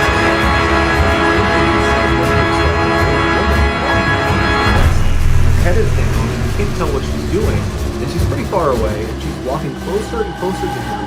And when she's about 5-6 feet away, she raises her head up, and her whole face is falling off. All the skin is falling off of her face. It's rotting. She's like a corpse. And she raises her hands up in front of her. And then she grabs his face and begins pulling off pieces of his face until he suddenly wakes up. Kevin had to compose himself in bed because he was so scared from the dream he just had. He sits up and he goes into the bathroom to get a sip of water. And as he walks past the mirror, he notices there are marks on his shoulders and his arms that he did not have before. It looks like bruising almost. And he's looking at them, he's thinking, no, that has nothing to do with the dream. This is just coincidence that, she was grabbing me in this area in the dream, and now I have marks there. It's just coincidence. And so he kind of writes it off, and he goes back to bed. And he has the same dream. He gets up again, and he's breathing heavily, he's sweating because he just had the same dream. It was this terrifying dream. And he goes back into the bathroom, and now his entire back is covered in bruises. He has bruises all over his back, all over his arms. He's got red marks on his neck. And now, in his mind, he feels like it has to do with the Dybbuk box. The Dybbuk box is now in my backyard. It's not a coincidence that all of a sudden I'm having these horrific dreams that are apparently manifesting themselves in bruises and marks on my actual body. And so Kevin is done with the Dybbuk box, and instead of going back to bed, he goes to his computer and he puts the Dybbuk box on eBay for sale. And that night, 2 college kids named Sam and Brian, who lived in Missouri, they buy the Dybbuk box, and Kevin could not be happier to package that thing up and ship it off. Sam and Brian had seen the ad on eBay for the Dybbuk box. At first, they did not see it, but they saw that Kevin had given a really detailed description of all the strange things that had happened for him since he owned the Dybbuk box. And I think clearly Kevin's angle was he was almost trying to advertise it to groups of people that might be interested in that. And Sam and Brian were exactly that demographic because they were looking for things online that were considered haunted. They wanted to see if ghosts and the paranormal were real. And so they were eager to buy the Dybbuk box and test it out. And so 3 weeks later, when this package finally arrives in Missouri at their house, Brian was still out at class, but Sam was home. So he receives the package, he eagerly brings it into the kitchen, he unpackages it, and sets it on the kitchen table. And just a few minutes later, Brian comes home, and Brian would say in interviews that when he walked in, it smelled like someone had peed all over the apartment, like there was urine everywhere. And he's walking around thinking, what happened? It smells so bad in here. And he walks into the kitchen, and there's Sam proudly standing next to this awful woman.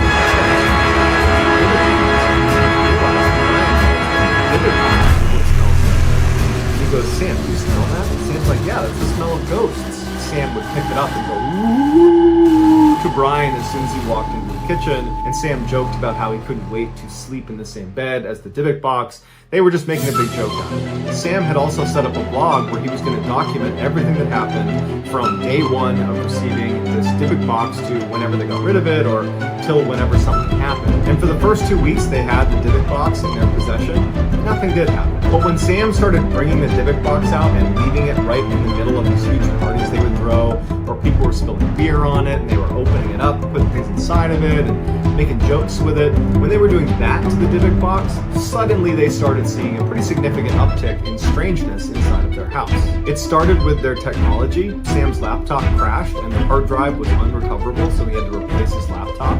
All of their watches just didn't work while they were in the house. No matter what they did, no matter when they fixed it, the watch just simply did not work. Their Xbox would not turn on, but when they brought it to another person's house, it worked just fine. It just couldn't work inside of their house. And the toaster, anytime you turned it on, it basically immediately incinerated whatever you put inside of it. But none of these technological difficulties were frightening to Sam or Brian. They were just frustrating. And I don't even think they were connecting them with the Dybbuk box. It was just this thing that was happening to them. It wasn't until the light bulbs in their house started bursting in the middle of the night that they started to get pretty creeped out about some of the things that were happening in their apartment. that now all of a sudden it did seem like, maybe if the Dybbuk box really is cursed, this might be how it would manifest. And so they replaced the light bulb, and first of all, they couldn't keep light bulbs in because they kept up, so the house was dark a lot of the time. But the worst part was when they had this massive insect infestation inside of their apartment, and they were really localized around the Dybbuk box. All these insects would come out of the walls, out of the toilets, out of the sink. They'd come from behind the fridge, and they would all kind of like converge on the Dybbuk box and go inside of it. The Dybbuk box at one point was swarming with insects all over it. They had to shut the door. They couldn't even go in the room with the Dybbuk box because it was just covered in insects. But despite how scary this was for the boys, they had become kind of like a cool talking point on campus because of Sam's blog that a lot of other students were following. And so the boys kind of liked the clout they got with that, and they decided they didn't want to get rid of the box after all. But it wasn't long after the insect infestation that Sam began losing all of his hair, and at the same time, he started having this peripheral vision on either side of his head.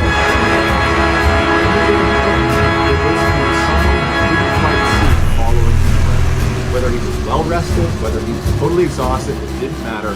He always saw this shrouded dark figure that he believed was an old woman, and it scared him so much he couldn't sleep, and so he began going into Brian's room and sitting on Brian's bed because it was the one place he felt a little bit of comfort. And as he's sitting on the bed, he would see these dark figures standing on either side of him all night. And so finally, no matter how cool their blog was, it became too much, and they decided we have to get rid of the Dybbuk box. And so they put it on eBay, and very quickly it gets sold to a guy named Jason, who was this museum director over at this other university in Missouri, and he had actually been following along with Sam's blog. He was very interested in what was going on with the Dybbuk box, and when it was listed for sale, he was all over it. He wanted to buy it. So the boys eagerly ship off the Dybbuk box, and Jason receives it in the middle of a workday, so he puts the package in his truck, and he goes upstairs and works for the day, and then afterwards, when everyone's left the office, he goes downstairs, gets the package, brings it back up to his office, puts it on his desk, and he cuts open the packaging. Jason decided he wanted to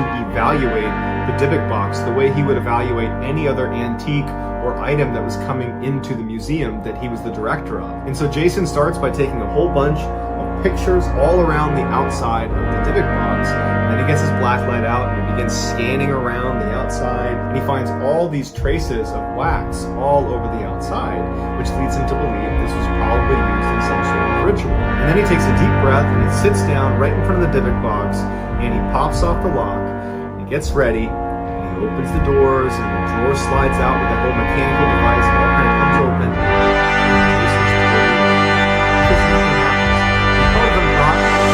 This thing is haunted. As soon as you open it up, the haunting's going to begin. And nothing happened. And he's pretty let down about it. So ultimately, after she would evaluate any other antique or item that was coming into the museum that he was the director of. And so Jason starts by taking a whole bunch of pictures all around the outside of the Dybbuk box. And then he gets his blacklight out and he begins scanning around the outside. He finds all these traces of wax all over the outside, which leads him to believe this was probably used in some sort of ritual. And then he takes a deep breath and he sits down right in front of the Dybbuk box, and he pops off the lock, gets ready, and he opens the doors, and the drawer slides out with that whole mechanical device. It all kind of comes open, and Jason's totally let down because nothing happens. And part of him thought, like, if this thing is haunted, as soon as you open it up, the haunting's going to begin. Nothing. He's really let down by it. So ultimately, after staring at it,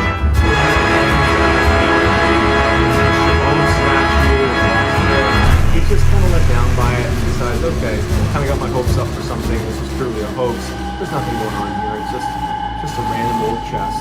And so he closes it up and he puts it on another desk that wasn't the one that he worked at, but was just kind of another table inside of his office that he shared with some other people. And he figured it would be a good talking point to tell his colleagues about, and it would be kind of like a showpiece. So the next day, his colleagues come in and he explains what a Dybbuk box is, and the history around it, that it's supposed to be haunted, and it makes people sick, and gives people strokes, and there's been insects that have been known to come out of it and go into it. It's this very creepy thing, and his colleagues are like, wow, that's pretty cool, but they don't think much of it until all of the electronics inside of their office start to fail. Namely, their computers start crashing, and the IT department comes up and they're like, we don't know why this is happening, but sorry, we can't recover cover it, and the light bulbs kept going out to the point where they went out and got this huge pack of extra light bulbs to replace the light bulbs as they went out. Something they never had to do before, but all of a sudden the Dybbuk box is in the room and the light bulbs are going out left and right. And then finally, Jason's co-workers that share that space with the Dybbuk box, they all got sick. And they blamed the Dybbuk box. They said, you know what? We were fine until that thing came in here. Now all of a sudden our computers don't work, lights don't work, and we're getting sick. Get rid of it, Jason. So that day after work, Jason goes and takes the Dybbuk box, puts it in the back of his truck, and his truck had a cover on the back. So he secures it in the back, he drives home, and he doesn't want to bring it inside because it just seemed weird to bring a cursed object inside that his co-workers just made him get out of their space because it was making him sick and ruining the thing. So he thinks, okay, I'll leave it in my truck overnight. It's time for bed, and Jason goes to sleep. In order to understand what happened to Jason, you need to understand the layout of his house. When you open the front door, you walk inside, and there's a wall on your right-hand side. That's the side of the house. And you walk forward about 5 or 6 feet, and on your left is a staircase that goes up to the second floor. Walk up that staircase, straight ahead of you is going to be a bathroom. If you go left and walk down the hall another 5 or 6 feet, you come to the master suite where Jason and his wife would sit. If you walk through that door, there is a wall on your left where there's a big bay window that looks out onto the street. There's a big street light that sits right outside that projects very orange and yellow light into their room at night. Even though they have a shade up, it's this orange glow that comes through this window right here on this side. And then on the other side of the room is the bed. And the bed is situated where the feet are pointed towards this window over here, and the head of the bed is center of this wall. Jason is looking over the bed. Jason's on the left side. He's the farthest away, and his wife is the closest to him. So that night, Jason goes to bed and he falls asleep. Just a couple hours later, he wakes up suddenly and he can't move his body. He can only move his eyes.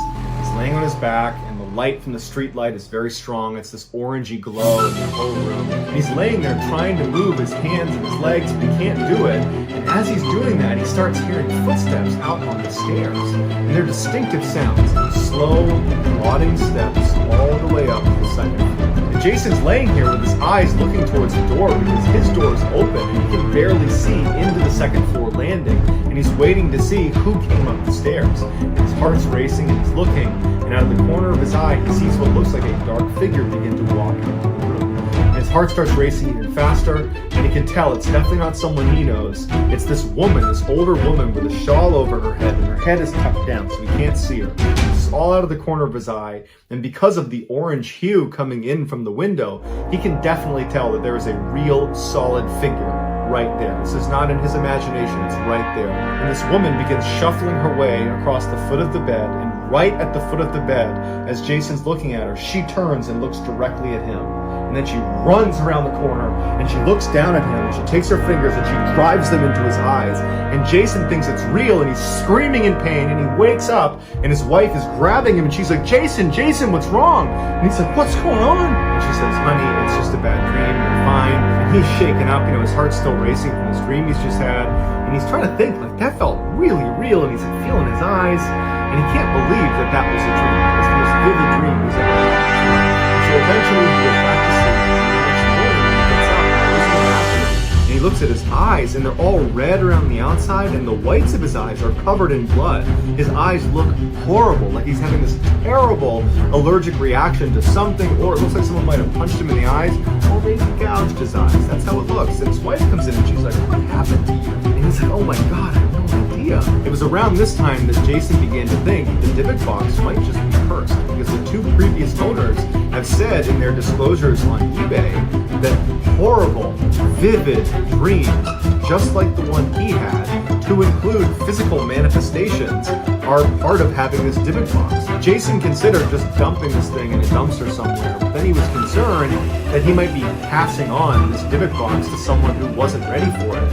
And so he decided he would give it another day and he would do some research about how to properly dispose of the Dybbuk box. So that night, when Jason went out to work, he left the Dybbuk box in his truck and left it on the driveway. So Jason goes inside, he had dinner with his family, and he's sitting down in the TV room and he's watching TV with his son. And as they're watching TV quietly, Jason hears his son say, hey Dad, who is that? And he looks over at his son, and his son is pointing behind him. And and Jason turns around, and standing right behind him is the same woman who had come in his room with a shawl on and gouged his eyes out in his dream, and then she suddenly disappears. And Jason's looking at his son. You just saw that too? And he's like, yeah, who was that? And so Jason grabs his son, he yells for his wife and says, we have to leave the house right now. His wife comes downstairs and she's like, what's going on? And he was like, I will explain in the car, and we have to take your car. And so his wife sees how serious Jason is, and she says, okay, and they get into her car and they drive down the road, and that's when Jason explains what's going on with the Dybbuk box and how he and his son just saw the same woman that he had seen in his dream the night before that gouged his eyes, and his eyes were red, and his wife's starting to get really scared, and his son's really scared of what's going on. And so the solution they came up with was they were going to drive back to their house, drop Jason off, who was going to get in his truck where the Dybbuk box is still in the back, it's still locked in the back of the truck, and he's going to drive it a few miles outside of town to a rental property they owned that no one was staying in, and he was going to put it in the basement. He was going to stay there until they figured out how to dispose of it, because they didn't like the idea of just dumping it somewhere, because they felt like if this is real and it's actually this cursed Dybbuk box, then somebody else is going to be cursed by this Dybbuk box unless we find a way, or at least attempt to find a way to contain it and destroy it. And so Jason gets dropped off, he gets in his truck, he drives to the rental property, he puts it in the basement, and seals it up, and he goes back to his house. Once Jason got back to his house, his wife and his son came back as well, and that night, Jason would go on eBay and find the original owner of the Dybbuk box after the estate sale. And he called him that night, and Kevin actually picked up, and the two of them spoke, and Kevin ultimately agrees to help Jason find a way to properly dispose of this Dybbuk box. And what Kevin offers to do is drive back to the house where he had originally purchased this Dybbuk box and see if he can get some more information about what it is and what they do with it. The next day, Kevin, the antique shop owner, he goes back to the house where he originally bought the Dybbuk box at the estate sale. He knocks on the door, and an old woman comes to the door, and Kevin introduces himself. He says, hey, I was here not too long ago, and I purchased lot 29 that included that Dybbuk box, and I wanted to know some more information about it. And the woman reacted, she's like, I told my family not to sell it. I know what was inside of it, and I know you're not supposed to open it, and I tried to tell my family, and they didn't listen.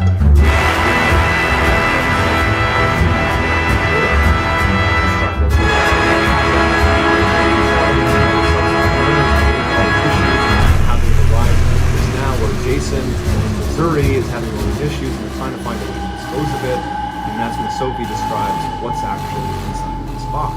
Sophie said she lived in Poland before World War II with her cousin Havila, who was the woman who passed away, and all her things were being sold at the estate sale. And she said that at the time, it was all the rage to have seances and try to talk to dead people and spirits, and they would just do it for fun. Sophie, Havila, and her mother, they would do this for fun. And Havila had made this Ouija board where she had stitched letters onto this blanket, and they put it over this table, and they would all hold this pendant that was suspended by a chain, and they would ask questions, and they would hope that a spirit that they were interacting with would interact with this chain, and it would swivel around the pendant, and it would point to the different letters whenever they asked a question, and then it would spell out whatever their answer was.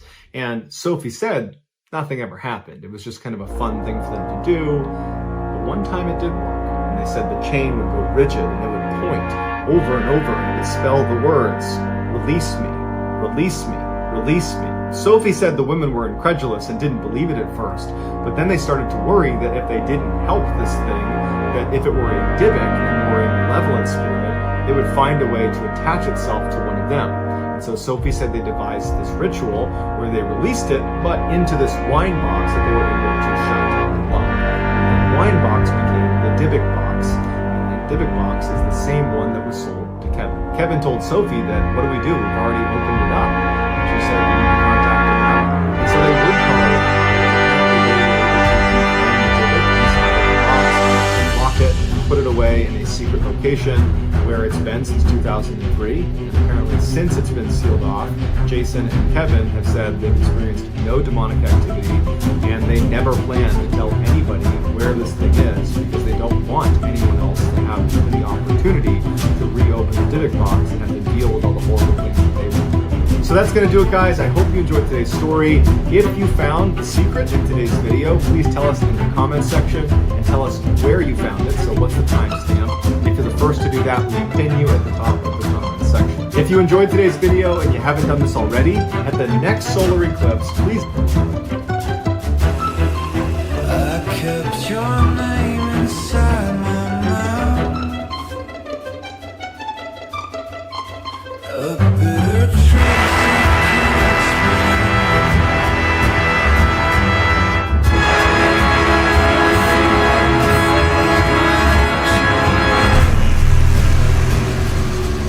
But I became the one you hate. I wore your silence like a borrowed skin. It clung to the bones where the breath grew thin.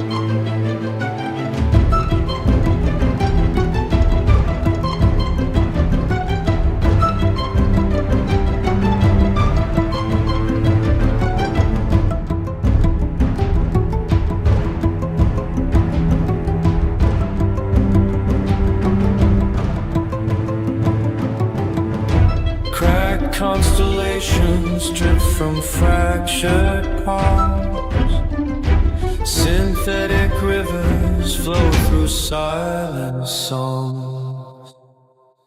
Veins of mercury beneath a brittle sky. Unseen gravity pulls the warmth of ride.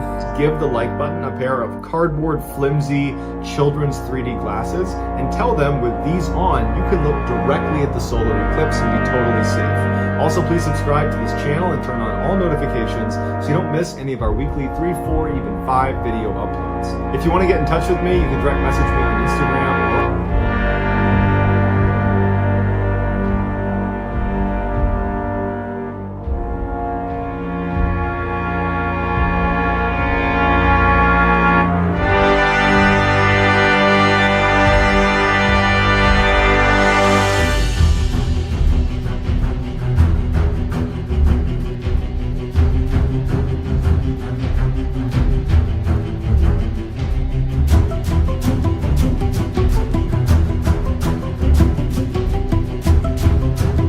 Eight-year-old Bob Eidman sat at his desk across from a client at a small auto insurance company he owned in St. Charles, Missouri, a suburb of St. Louis. Bob and his client talked like they were old friends. That was how Bob was with all of his clients. Part of the reason for this was that Bob just loved talking to people. But he also knew that a lot of his clients came to him when they had no other option. And they were often stressed out about making car insurance payments, so he tried hard to put them at ease. Bob went out of his way to work with people who had bad credit, or a history of traffic violations, or maybe who got into luck. These were people who desperately needed auto insurance, because without it, they couldn't drive, but they simply couldn't get insured by larger companies. Bob was well aware of this, and made sure he never ever took advantage of these people's desperation. Instead, he offered affordable rates, accepted cash payments, and worked with clients to come up with insurance plans that they could actually handle. And so because of this, Bob had gotten a reputation in town as being as much a benefactor as he was a businessman. In the office, Bob's client handed him an envelope of cash to cover her payment for the month. They talked a bit longer, and then the client left. Once the door was closed, Bob marked the payment in his books, opened a desk drawer where he kept his cash hidden, and tucked the money inside. After that, he looked down at his phone and realized it was later than he thought. So he quickly grabbed a stack of business cards off his desk, slipped them in his pocket, and walked out. Bob's office was on the second floor of the strip mall. So once he was outside, he walked right down the steps to the parking lot, got in his car, and pulled out onto the street. Even though St. Charles was only about 30 minutes from the major city of St. Louis, it felt like a small town. This was a place where a lot of residents kept their doors unlocked and even left their keys in their cars. As Bob drove, he saw loads of people outside enjoying the beautiful spring weather and walking along the Missouri River that wound its way through St. Charles. Bob was a member of the St. Charles Chamber of Commerce, so he loved seeing people taking advantage of the natural beauty the town had to offer. And as an active member of the community, he really believed this was the kind of place where someone could help others and still succeed in business. A few minutes later, Bob pulled into the parking lot of a car dealership in town. He did, he got a huge smile on his face, because he saw his wife Diane standing outside the showroom waiting for him. So Bob parked his car, popped outside, and walked right over to his wife and gave her a kiss on the cheek. The two had been married for 28 years, but they'd only started working together about a year ago when Bob opened up his insurance business. And people who knew them thought they complemented each other perfectly. Bob was this big guy with messy gray hair who loved to talk, while Diane looked and acted like a total professional. And even though they went about things differently, they shared a drive and an appreciation for hard work. In fact, Diane had a full-time job at a hospital, but she still managed to carve out a few hours almost every day to help her husband in his office or to do some marketing for the insurance company, which is actually why they were there at the car dealership. Bob handed Diane half of the business cards he brought, and then the two of them split up and began talking to everyone at the dealership who might be looking for a new car. This was one of the ways they marketed Bob's company. The two of them spent the rest of the day handing out cards and talking to people. By the time they were finished, they were worn out, but they felt like they'd put in a good, honest day of work. That night, back at home, Bob stayed up and brainstormed more possible marketing ideas, while Diane went to bed early. She had to be up and out of the house by 5 a.m. the next day to make her shift at the hospital. Bob knew how hard it had been for Diane, working basically non-stop across multiple jobs, but he told himself this would all be worth it. The risk he had taken by opening up his own business would eventually pay off, he knew it. Then he'd be able to give Diane a happier, easier life.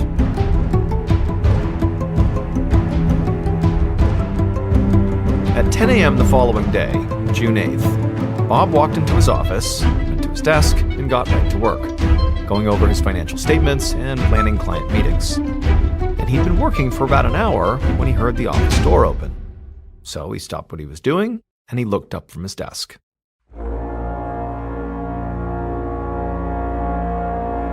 At 12:30 p.m., so 2.5 hours after Bob had gotten to the office, a postal worker was making her daily rounds through the same strip mall. She delivered mail to all the businesses on the first floor and then headed upstairs to drop a package off for Bob. She opened Bob's door, said hello as she walked in, and then stopped cold right inside the doorway. She began to scream, dropped the package on the ground, and ran back down the stairs, yelling for help. People began coming out of their shops and offices to see what was going on. At the same time, this postal worker just happened to spot a police cruiser coming down the street towards the strip mall, so she sprinted across the parking lot and ran out into the road, shouting and waving her arms to get their attention. The police cruiser came to a screeching halt, and an officer got out and asked her what was wrong. And the postal worker, who could barely breathe, began to describe what she had just seen. A moment later, that same police officer was entering Bob's office. Just like the postal worker had done, the officer froze in the office doorway. He had been on the force for years, but what he saw in the office still hit him hard. Because on the floor right in front of him, Bob lay motionless, surrounded by a pool of blood. The officer quickly pulled himself together, ran across the office, and crouched down over Bob's body. He checked for a pulse, but it was clear Bob was dead.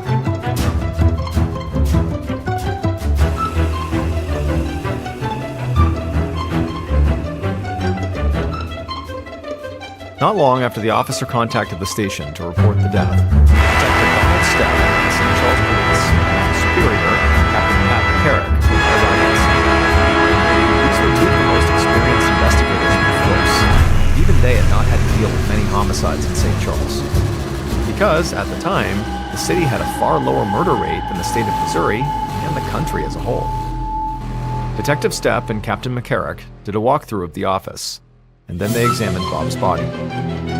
They saw multiple bullet wounds, but one of the shots looked like it had just grazed Bob. Stepp and McCarrick also found spent shell casings and also live rounds from a 9mm handgun spread out at different spots across the floor. Because of these live rounds on the floor, which are just unshot bullets, so intact, full live rounds, the investigators thought the killer's weapon might have jammed at some point. So maybe in an attempt to clear the jam, they had ejected these live rounds onto the ground. Or perhaps the killer might have just been an inexperienced shooter and sort of unintentionally ejected these live rounds without shooting them. The investigators dug through Bob's desk, and they noticed there was no sign of a wallet or any form of ID. They checked Bob's pockets and didn't find a wallet there either, so they thought maybe this had been a robbery. But not long after that, they discovered the money in Bob's cash drawer. They didn't know why a robber would have taken Bob's wallet and left all this cash behind. But maybe there was a chance that the killer was not only an inexperienced shooter, but also an inexperienced thief. Soon, the investigators were joined by members of the county forensic team. Forensics officers examined and collected the shell casings as well as the live rounds. They dusted for prints and did a thorough search of Bob's body and clothes for possible DNA samples. While the forensics team worked in the office, Stepp and McCarrick made their way outside and began questioning owners and employees from the other businesses in the strip mall. The woman who owned the printing shop right below Bob's office proved to be the most helpful. She told investigators she had seen Bob pull into the parking lot around 10 a.m. And at about 11, she said she'd heard loud banging coming from upstairs in Bob's office. She said that she figured Bob was just moving file cabinets around or something. And as a joke, she even yelled up to him from her office, "Hey Bob, keep the noise down." But now that she knew what had really happened to Bob, she wished at the time she heard those noises, she had gone upstairs to check on him. The investigators asked her if she could think of anyone who might have had an issue with Bob. But the woman said no, Bob was one of the most likable people she knew. And she figured everyone the police would talk to would say the same thing, because that's just who Bob was. A few minutes later, as the investigators walked out of the print shop, Detective Stepp scanned the strip mall, and the front door of a Mexican restaurant caught their attention. Positioned right above the restaurant door was a security camera pointed out towards the parking lot and the street. So the investigators went inside the restaurant and asked the owner if they could have his surveillance footage from that morning, also the night before. The owner said of course, and handed over the footage.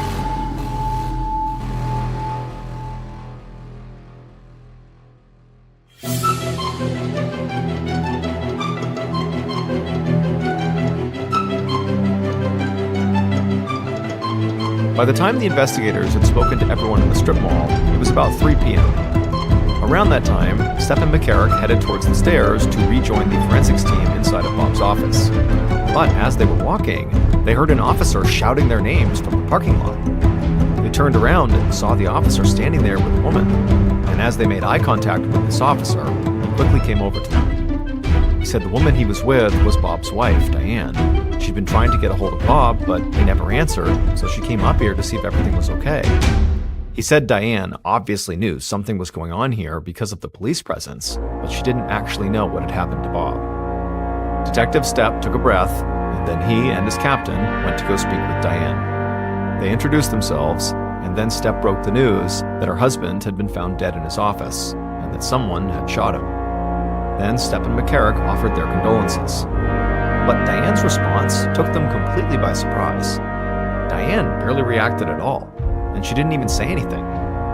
Now, the investigators knew that people handled news like this in very different ways, but neither of them had ever seen something like this. It was like Diane was completely devoid of emotion. Stepp and McCarrick shared a quick look, and it was clear they both thought this was strange. But they were experienced enough not to jump to conclusions based on a single reaction or non-reaction from somebody who just heard such terrible news. Stepp broke the silence and told Diane they'd like to ask her some questions so they could try to figure out, where to start this investigation. Diane finally spoke and said she would help if she could. Stepp called over to the officer who had brought them Diane and asked him to go get them a chair. The officer ducked into one of the offices and quickly came back out again with a metal folding chair and placed it down next to Diane. Diane took a seat right there in the parking lot, then Stepp and McCarrick began questioning her. As the victim's spouse, Diane was automatically a person of interest. So the investigators started with basic questions about her and Bob's marriage. How was their marriage going lately? Did they fight? Did they have financial problems? But Diane said she and Bob had a great relationship. They fought like any married couple would. It was nothing serious. She said financially they were fine. And Bob's growing business actually hoped to be able to negotiate financially soon. Without missing a beat, Captain McCarrick asked if Bob had a life insurance policy. So, was Diane the beneficiary? This was a pretty standard question in this situation when dealing with a victim's spouse or children, because somebody killing a family member to collect the life insurance policy was definitely not unheard of. Diane said yes, Bob had life insurance, and she was the beneficiary, but it was a small policy. The payout was maybe $5,000. Now, immediately, neither of the investigators thought that was enough money for somebody to want to kill over, but they didn't want to rule anything out yet. At some point, Detective Stepp asked Diane if she knew of anyone who might want to hurt Bob, and he sort of expected her answer to be similar to the one the print shop owner had given. But Diane's answer was very different. She said she did know somebody. There was a man who might have it out for Bob. She said his name was Kevin Green, and he was a rival auto insurance salesman in town. Bob had recently accused Kevin of stealing one of his clients, and had actually gone to Kevin's office to confront him about it. After jotting down Kevin's name, Stepp asked Diane one more question. Did Bob usually carry cash on him? Diane nodded. She said he always had a good amount of cash in his wallet, and he always carried his wallet in his back pocket, even when he was sitting at his desk. After speaking to Diane, Stepp and McCarrick returned to Bob's office, where forensics officers were still working. Bob's missing wallet meant that his murder could be the result of a robbery gone bad, like they thought.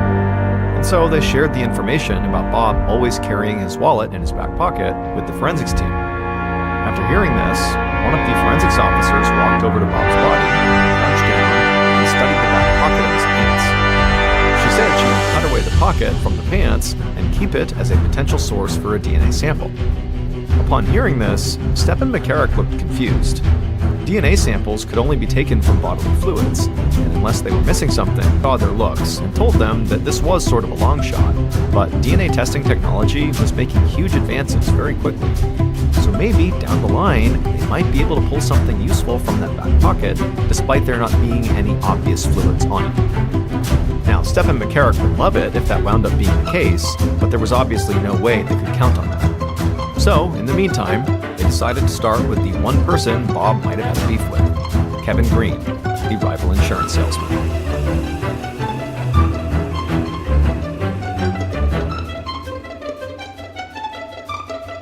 Several hours after Bob's body had been discovered, Detective Stepp and Captain McCarrick walked into another small auto insurance office in St. Charles.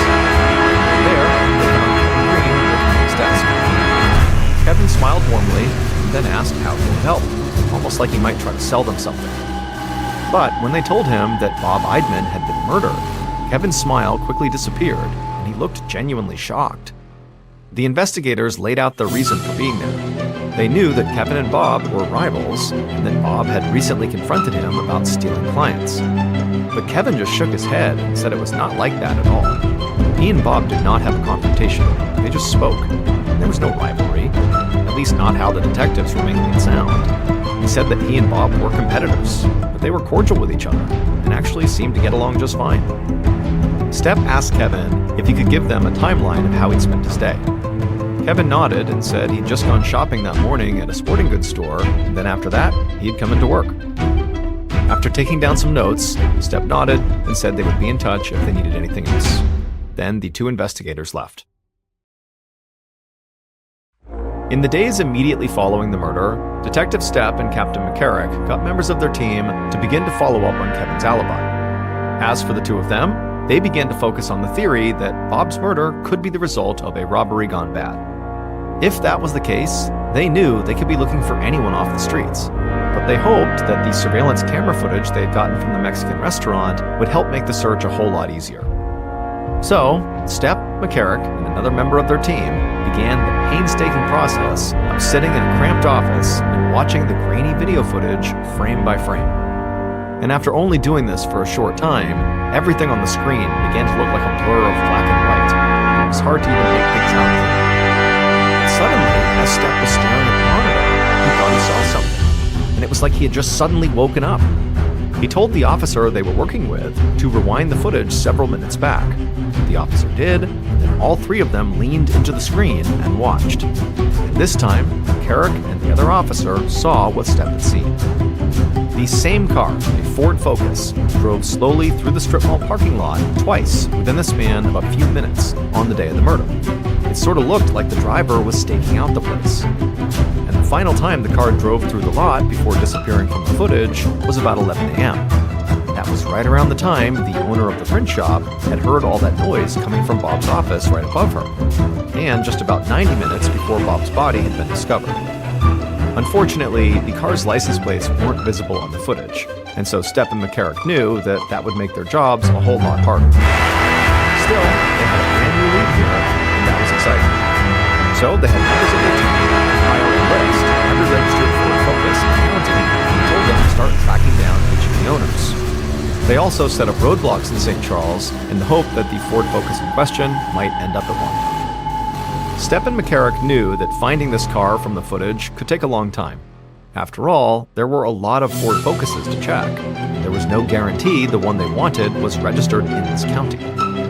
So while the search for the Ford Focus got underway, the two investigators turned their attention back to the one suspect neither of them could get out of their minds: Bob's wife, Diane.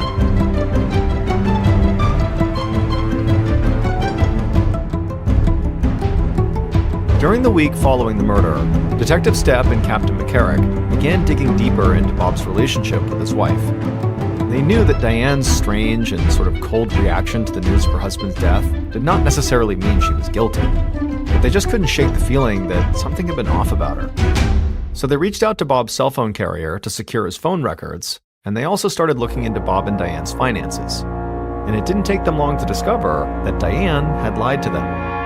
Stepp and McCarrick learned that the couple was not doing well financially, like Diane had suggested. Starting and operating the insurance company had put Bob in significant debt. So much debt, in fact, that he had been in jeopardy of losing his business. But that wasn't even the biggest thing that jumped out at the investigators. They got more information on Bob's life insurance. The policy Diane had told them was worth just $5,000. And they learned that, in fact, Bob had 3 life insurance policies that collectively were worth a total of $400,000, and Diane would get all of it with Bob dead. On June 20th, so almost 2 weeks after the murder, Stepp and McCarrick sat across from Diane in an interview room at the St. Charles police station, and they did not waste any time skirting the issue.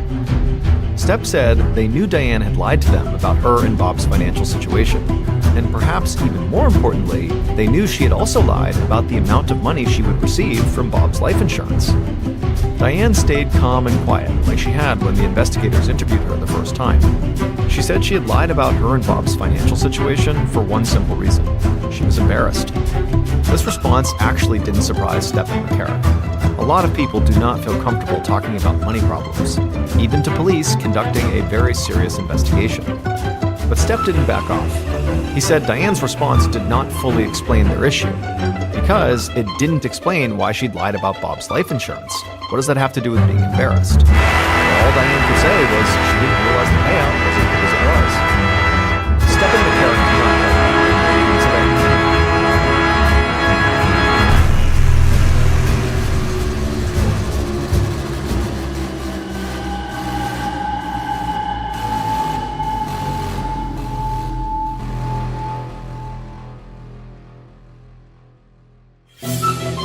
In early July 2007, so almost a month after Bob's murder, Stepp and McCarrick made the 3.5-hour drive from St. Charles to Kansas City. Once they were there, they teamed up with some local police and then paid a visit to James at his house. James had known about Bob's murder soon after it happened, so he wasn't surprised the police wanted to talk to him. And James did not try to hide anything. He said that he and Bob had met online and had been having an affair for about 8 months. James even showed the police a bunch of love letters and gifts that Bob had given him. Initially, Stepp and McCarrick didn't find anything strange about this. But the more James talked, and the more personal items that he showed them, it started to look like he never threw away anything connected to Bob. And the investigators thought this went past the point of romance and into a possible obsession. Finally, McCarrick asked James if anything in their relationship had changed before Bob was killed. And James said yes. There had been a huge change, because Bob's wife, Diane, had recently discovered an email exchange between him and Bob, and so she'd learned about the affair. After that, Bob told James he would have to cool things off for a bit with them and focus instead on his marriage to Diane. As Detective Stepp and Captain McCarrick made the drive back to St. Charles, they began to realize that they now had a full-on love triangle to consider.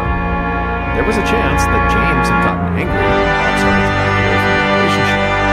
He lashed out and killed Bob. But Diane, who already had a clear financial motive, might have also gone into a rage and murdered Bob because he was cheating on her. Both of those theories made sense, but without any real evidence, Stepp and McCarrick felt like they were just stumbling around in the dark. By the late summer of 2007, Stepp and McCarrick were growing increasingly frustrated with the case. The investigation just kept going the same way it had from the beginning. They had several strong suspects and no concrete evidence.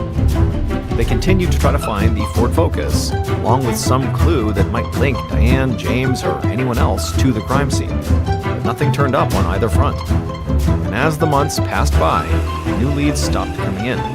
Other investigations demanded the cops' focus, and so Bob's case started to go cold. Fast forward to April of 2008, 10 months after Bob's murder.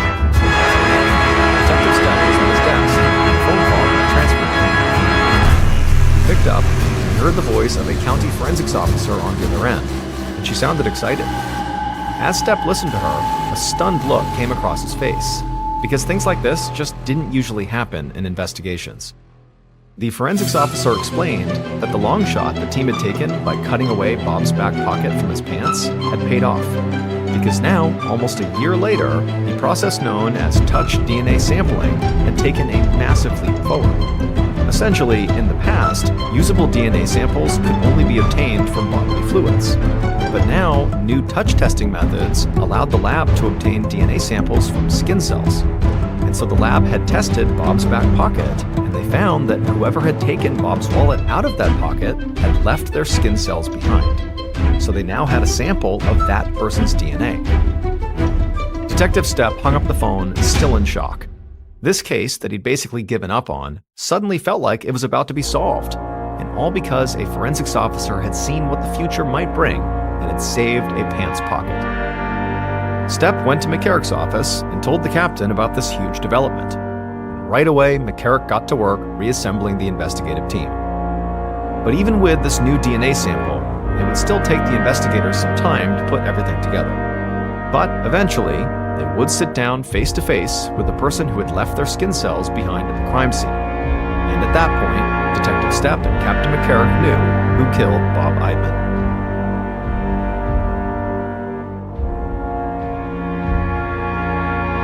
Based on the DNA sample, evidence found at the crime scene, and interviews conducted throughout the investigation, the following is a reconstruction of what police believe happened to Bob Eidman on June 8, 2007.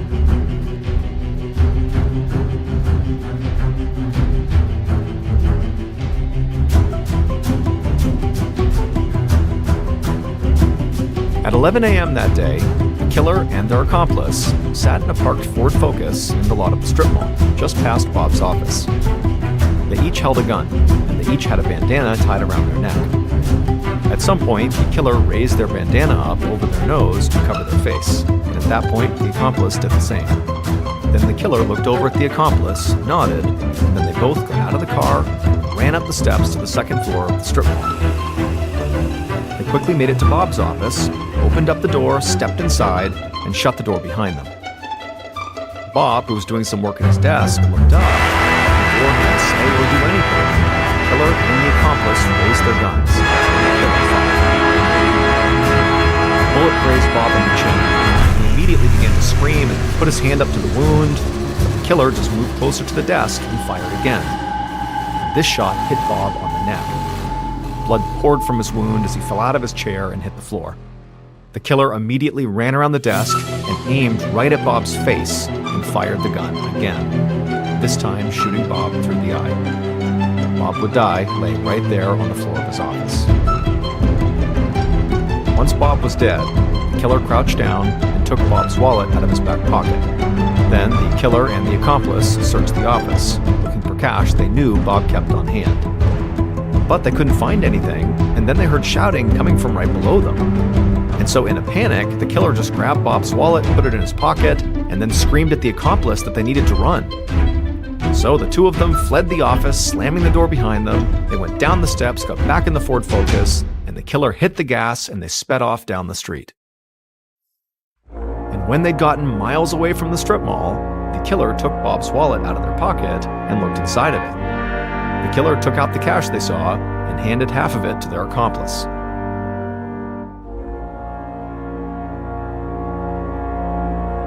Bob Eidman's murderer was not a jealous wife, an obsessed lover, or a business rival. It turned out the investigators' first theory was right. Bob had been killed by someone who simply wanted to rob him. And that was a man named Paul White.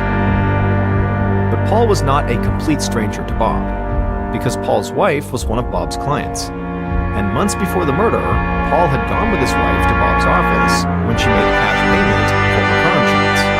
So Paul knew Bob must keep cash on hand. On the night before the murder, Paul had lost $1,200 playing blackjack and craps at a casino, so he was desperate for money. And his solution was he would kill. They didn't find the cash in Paul's desk drawer, and so they ended up committing this cold-blooded murder just for the money they found in Bob's wallet, which was $300, or after splitting it, $150 each. And they took that money right back to the casino and quickly lost all of it.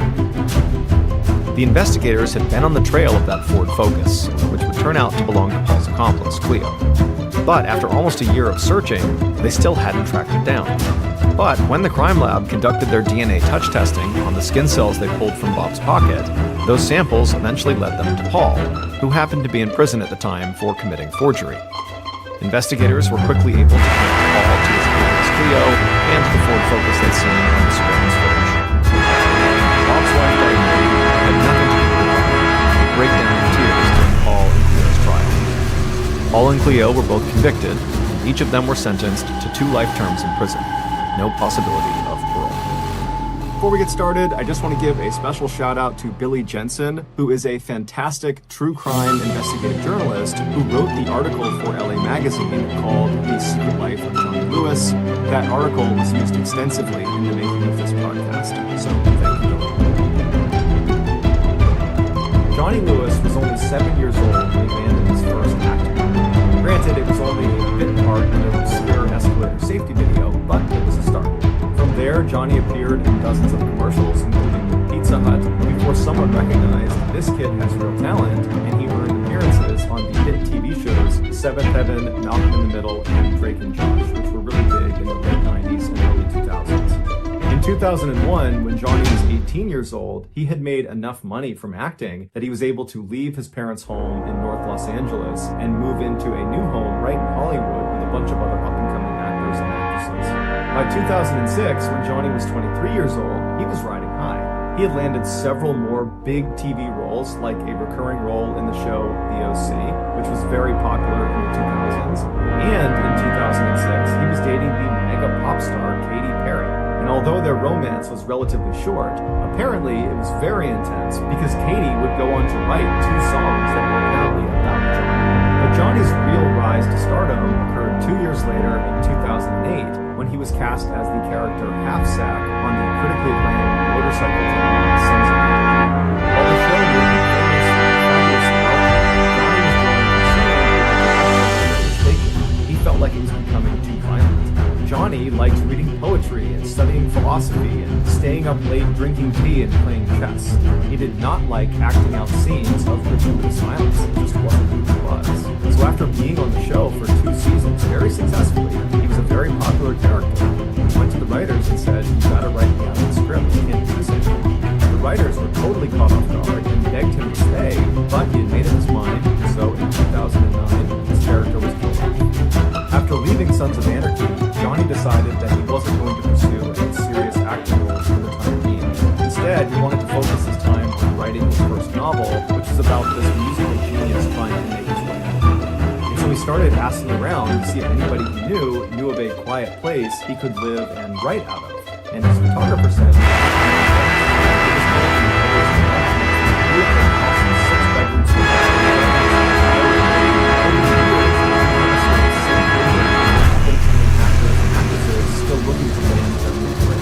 the reason it developed this reputation was because of the owner, Kathy Davis. She was this wonderful woman who really understood how difficult trying to break into Hollywood was for all these people that stayed at her house. And so she would look after them, make them food, and offer them rides. And she would stay up late and listen to their frustrations and be a shoulder to cry on if they didn't get the part they wanted. Many of her tenants, who went on to be big Hollywood stars, would later attribute their success, at least in part, to the time they spent with Kathy and Dylan, which they remembered as being therapeutic and soothing. Even though Johnny had already had his big break in The Sons of Anarchy, he loved the idea of living in such a peaceful place that seemed to cater to eccentric artists like himself.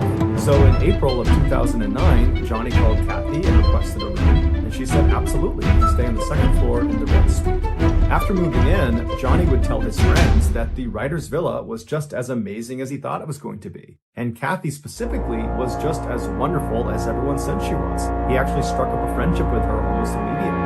Everything seemed to be going really well for Johnny in his life until a few months later, he found out his girlfriend, Diane, was pregnant. Although this totally screwed up his plans for his novel, Johnny was really excited about being a father, so he decided to move out of the villa and in with Diane, who lived nearby, to help take care of their child. 9 months later, on April 6th, 2010, Diane gave birth to a healthy little girl named Column, and Johnny and Diane fell madly in love with her. But unfortunately, Johnny and Diane's love for each other faded quickly after becoming parents, and before long, Johnny had moved out and back in his parents.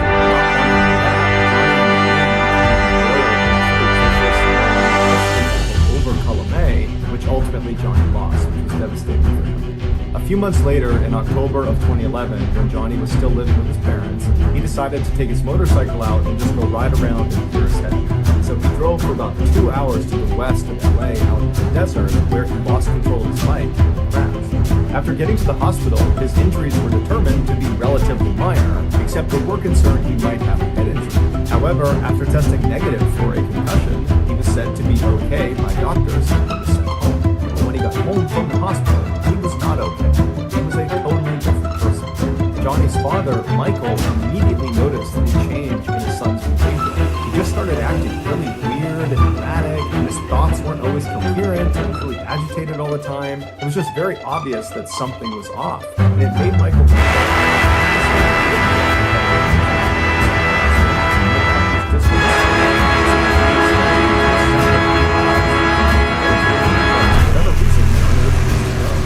Around this time, Johnny's friends began to notice his strange behavior when, in December of that year, he was at an acting class and he began speaking in a vaguely British accent. And everybody in the class noticed it, and eventually someone said, "Hey, why are you doing that?" And Johnny was like, "What?" He just kind of shrugged it off and acted like he wasn't doing it. A few weeks later, on the morning of January 3rd, 2012, Johnny was at his parents' house and was sitting in the kitchen while his mom was making omelets. And Johnny just kind of abruptly says, "I'm going to go out for a walk." And so he gets up, he's got his pajamas on, no shoes on, he walks out the door, and as he's walking down the road, he gets maybe 10 or 15 feet away from his parents' house when he hears someone screaming, like they're screaming in distress, and he thinks it's coming from the apartment that was right next to his parents' house. And so he breaks into the apartment, but there's no one in the apartment. It's totally vacant. And so as he's in this apartment, wondering what's going on, the two men that owned the apartment, they came home and they see Johnny standing there, and they told him he had to leave immediately. And instead of leaving immediately, Johnny grabbed a nearby glass bottle and he charged at them and hit them both over the head with the bottle before they managed to restrain him and hold him down until the police showed up. Johnny claimed he was acting in self-defense, but the police didn't believe him, and so they charged him with trespassing, burglary, and assault with a deadly weapon, and they sent him to jail. When Johnny's father was finally able to come to the jail and bail his son out, it had been 8 days, and in those 8 days, Johnny had been moved from general population to a psych ward because he was banging his head against the inside of the cell, and at one point he had tried to jump off of a balcony, and he was just generally acting unhinged. And so when he was discharged, on his paperwork, a doctor made him act this way, and he was definitely suicidal. When Johnny got back to his parents' house, he was an absolute wreck. Physically, he had 2 black eyes and his face was all puffed up from the confrontation he had with those 2 men in the apartment. And emotionally, he was so distraught that he wouldn't let anyone in his family come near him. He just holed up in his room and just told everyone to stay away. He also became extremely sensitive to light, to the point where he was turning off all the lights in his parents' home, and then when they would eventually turn them back on again, he was agitated and turned them all off, and then finally he just disabled his parents' fuse box. But despite Johnny's obvious issues after coming home from jail, over the next few weeks he did actually seem to be improving, to the point where at the end of January, so about a month after he came home from jail, his parents allowed him to move out and go live on his own in Santa Monica, California.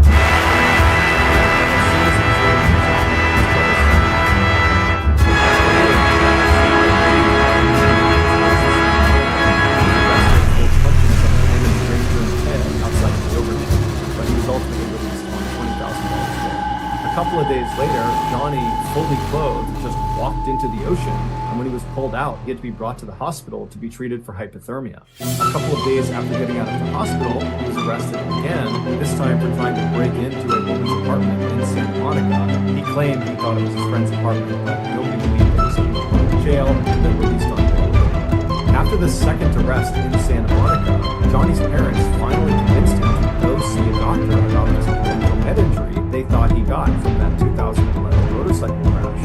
Even though that jailhouse doc had suggested Johnny had a head injury, he had not officially diagnosed him.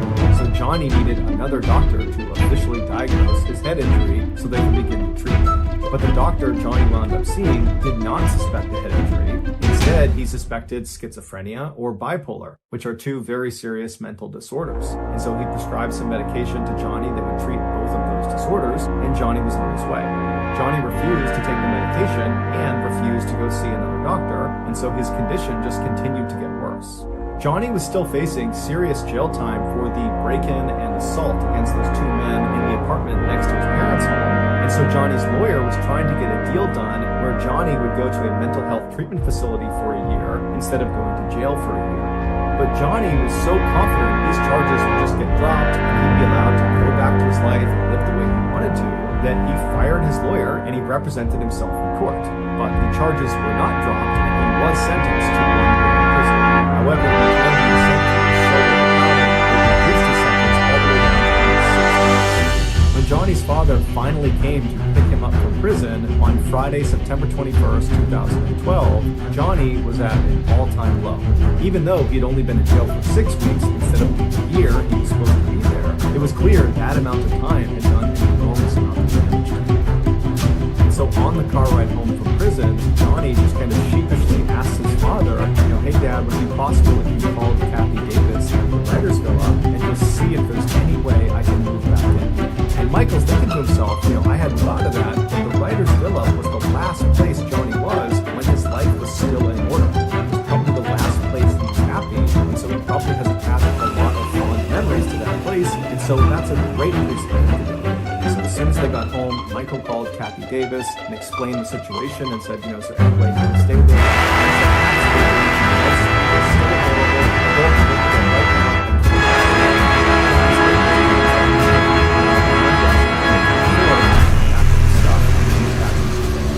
2 days later, a 70-year-old man named Dan Blackburn, who was actually neighbors to the writers villa property, he was looking out his front window at this man who was standing out in the road. He only had on jeans and red shoes, he had no shirt on, and he was very sweaty, and he was just kind of frantically pacing around the road, and he had never seen this guy before, and so he was just kind of poking out behind his curtain, watching him to see what he was going to do next. And after about 15 minutes of this kind of strange pacing of the road, this guy turns and walks directly towards Dan's property, goes right up to the front step and starts knocking on the door.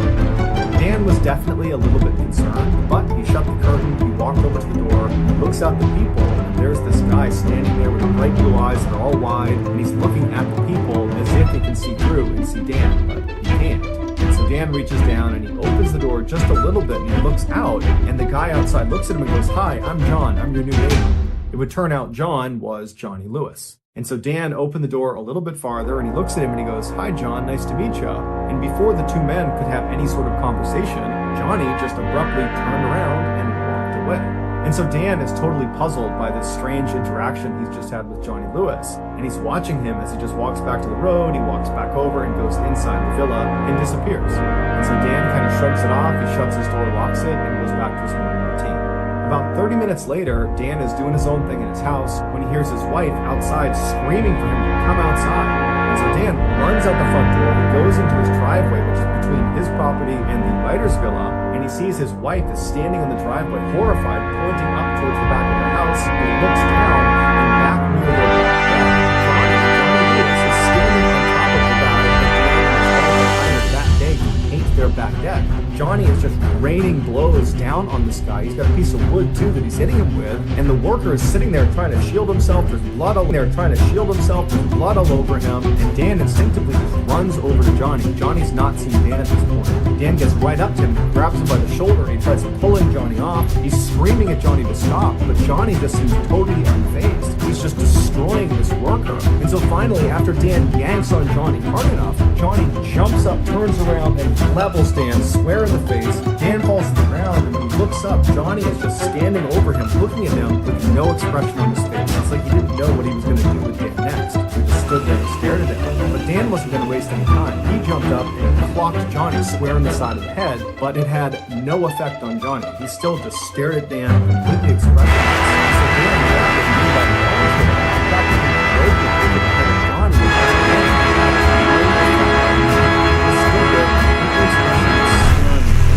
So at this point, Dan just grabs the worker who can barely stand. He runs back down the driveway, he grabs his wife, and they run towards the house to go inside. And the three of them manage to get inside the house, and as they're shutting the big, heavy door, Johnny comes bounding up, and he gets right in front, and he jams his arm in the space between the door and the wall, so they can't close the door because it's getting stuck on his arm. And so all three of the adults inside, Dan, his wife, and the painter, are putting all of their weight on this huge wooden door onto Johnny's arm, and Johnny is just trying to grab them the whole time. And so finally, the three of them start raising the door and slamming it as hard as they can on Johnny's arm. And finally, after several hard blows to his arm, Johnny retracted his arm, and they were able to shut the door and lock it. And so at this point, Dan's wife and the painter ran around the house, closing every window, locking every door. Meanwhile, Dan went to the side window that looked out towards the writer's villa property. He got his phone out and he called 911 as he's looking out the door looking for Johnny. And so after he tells 911 what's going on and he hangs up,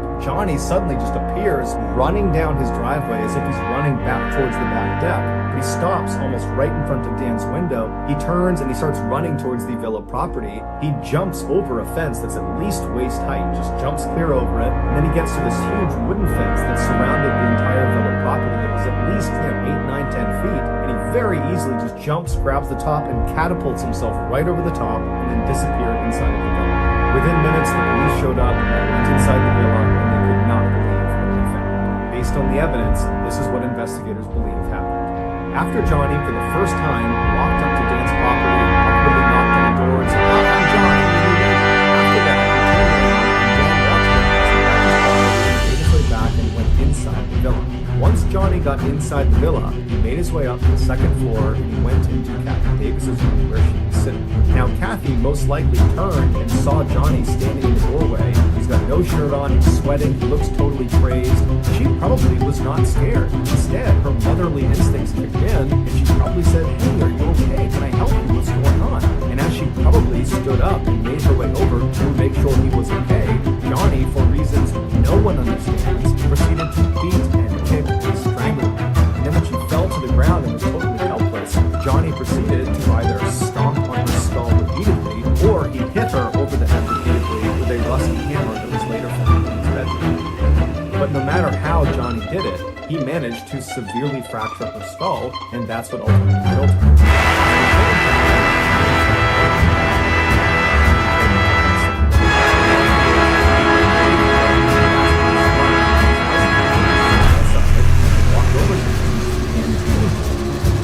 Just like the attack on Kathy and the cat, this attack on this house painter appeared to have no motive as well. After Dan came outside and managed to fight Johnny off, and then when Dan went back inside the house with his wife and the painter, Johnny stood outside for a few minutes before running down Dan's driveway and then hopping over those two fences right in front of Dan, and then Johnny disappeared inside the villa. Once Johnny was in the villa, it's believed he climbed up to the upper patio or onto the roof of the villa itself, and from there he either jumped or fell to his death on the driveway. His death was officially ruled an accident, not a suicide. After the news broke about what had happened at the writer's villa, everybody assumed Johnny must have been on some really hardcore drugs, as the only explanation for why someone would act the way he acted. But when his toxicology report came back, it showed he had absolutely no drugs of any kind, legal or illegal, in his system. He was completely sober at the time he committed this horrible crime. Some believe Johnny really did have some undiagnosed head injury from that motorcycle accident, and this head injury is responsible for his violent outbursts. Others disagree and say the head injury had nothing to do with it. Johnny clearly had some undiagnosed mental disorder. Maybe it was schizophrenia, maybe he was bipolar, maybe it was something else, but it was this mental disorder that led to these violent outbursts. But to this day, no one knows for sure why Johnny did what he did. All we know is an innocent woman and her cat were with us. The next and final story of today's episode is called This Demon Still Has Nuts. In early 1974, 31-year-old Michael Taylor was living happily with his wife Christine and their 5 children in Ossett, which is a small town in central England. Michael was described as a great father and a great husband who had an excellent sense of humor. In fact, neighbors, whenever they would walk past the Taylor household, would say you could often hear the sound of Michael laughing or the sound of him telling jokes to his family. But in April of that year, everything changed for the Taylor family. Michael had been doing some home repairs when he fell off the ladder and he hurt his back. The injury itself was fairly minor, but it resulted in chronic pain, and this chronic pain quickly changed how Michael behaved. Michael went from being this cheerful, funny, happy guy to being sad and depressed, and he was so irritable that his family could barely be around him because he would lash out at them. Now, the Taylor family was not really his family. However, most families who lived in Austin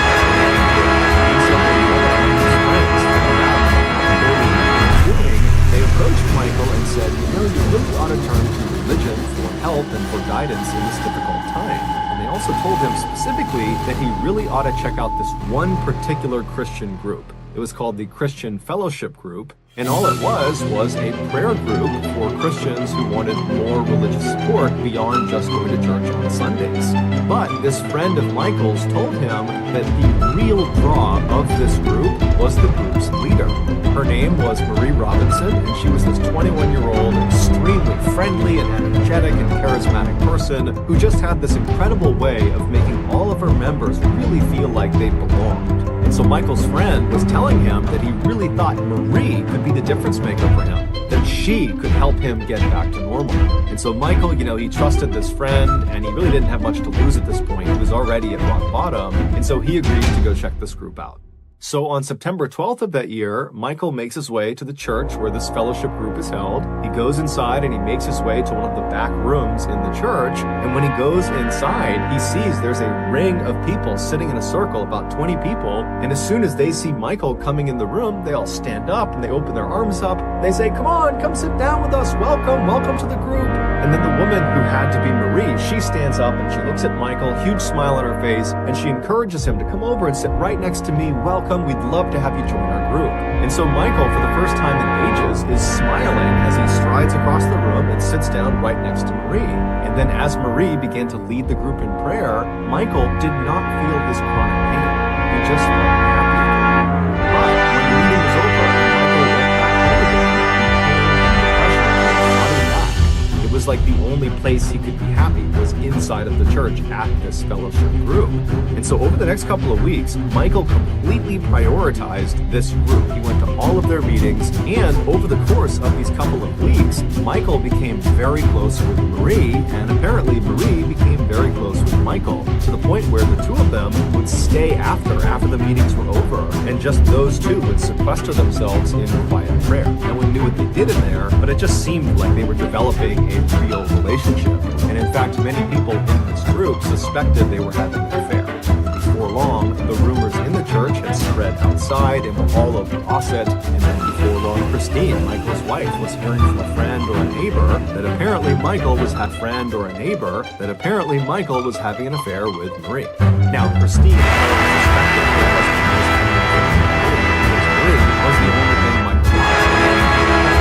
So, on October 1st of that year, after Michael had first attended this group, Christine waited until Michael Michael had left the house to head out to one of the group meetings, and then Christine hopped in her car and she followed him to the church. And when she got there, she parked her car, she took a deep breath, and then she got out, she made her way to the front doors of the church, and she stormed inside. She found the room where these meetings were held, she barges in, and she points at her husband and she says, "I know you're having an affair with Marie, and you're gonna admit it in front of this whole group." And Michael, who's sitting with his back to his wife in one of the chairs, he stands up, and instead of addressing his wife, who's accused him of infidelity, he turns and looks at Marie on the other side of the room. And when Marie made eye contact with Michael, she screamed.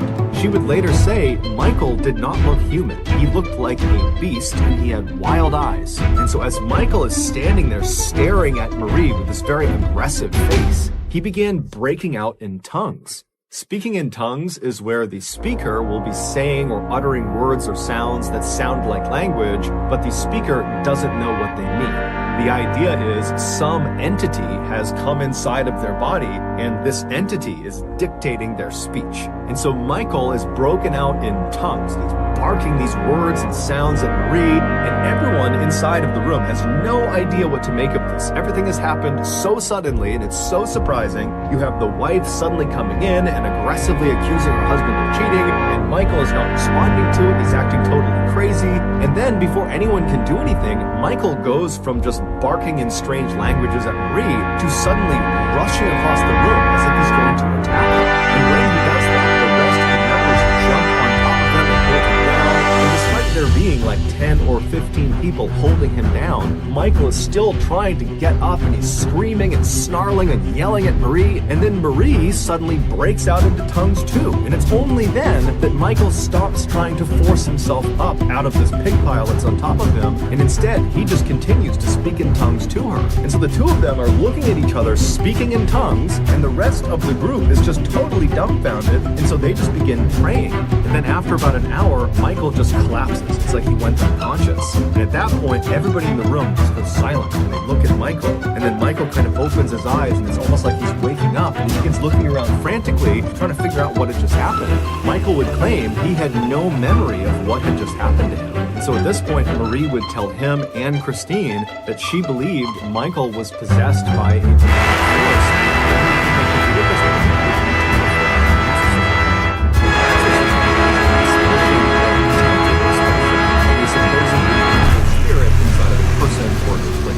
Michael and Christine were at a loss. They had no idea what to do in this situation. They were both kind of in shock for very different reasons. And so they just kind of deferred to Marie's judgment and said, yeah, I think an exorcism is the way to go. So Christine and Michael just leave the church and go home. And then the next morning, Marie would get in touch with the Anglican Church of England and request an exorcism. And after hearing about what was going on with Michael, the Anglican Church would say, yeah, that does sound like he needs an exorcism. And so the following day, they would send out two of their best exorcists named Peter and Raymond. And so Peter and Raymond, they get to Ossett, they go to Michael's house, and they observe him. And very quickly, they determine that it does seem like Michael is possessed by at least one demonic force. And so they tell Michael, the only thing we can do here is perform this exorcism, but we need you to agree to it.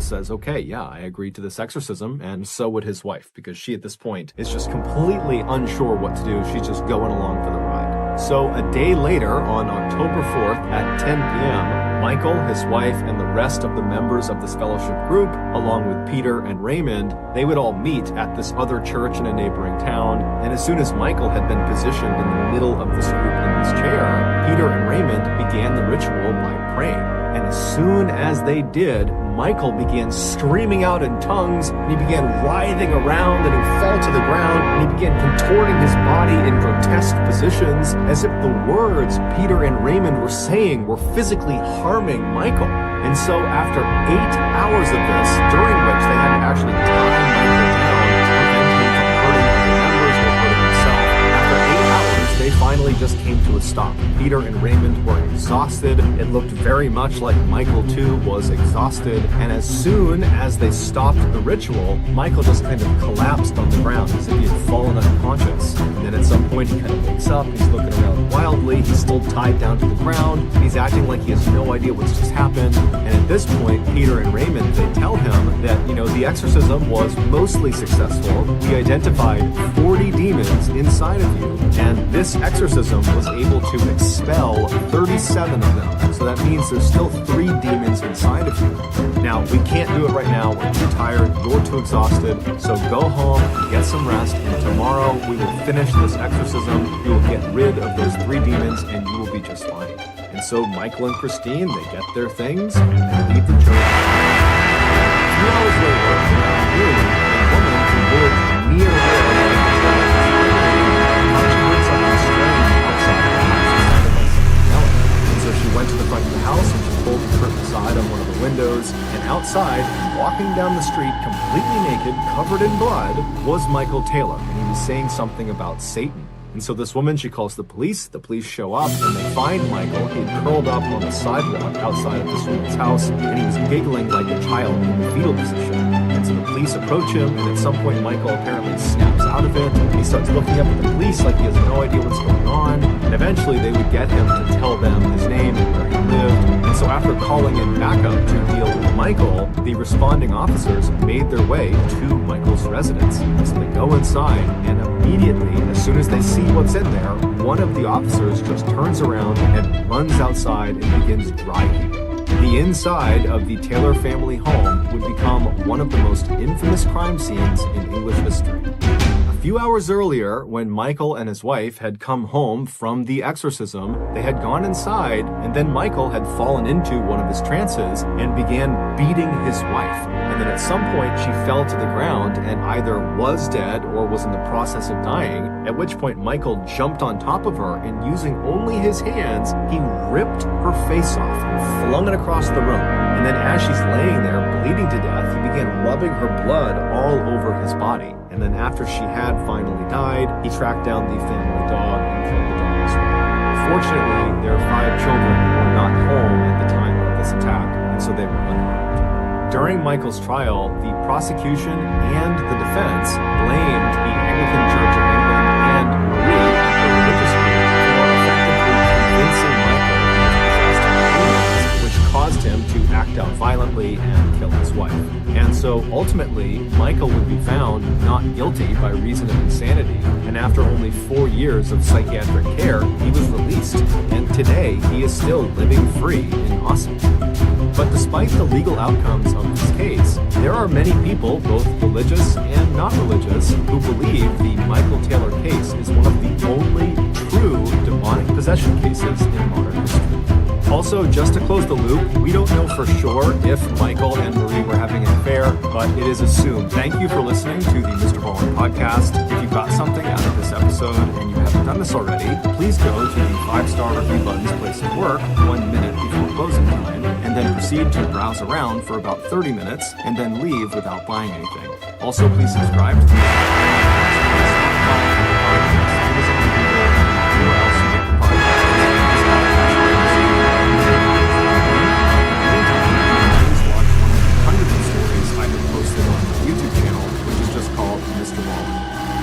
touch with me, please follow me on any major social media platform and then send me a direct message. My username is just @MrBallen, and I really do read the majority of my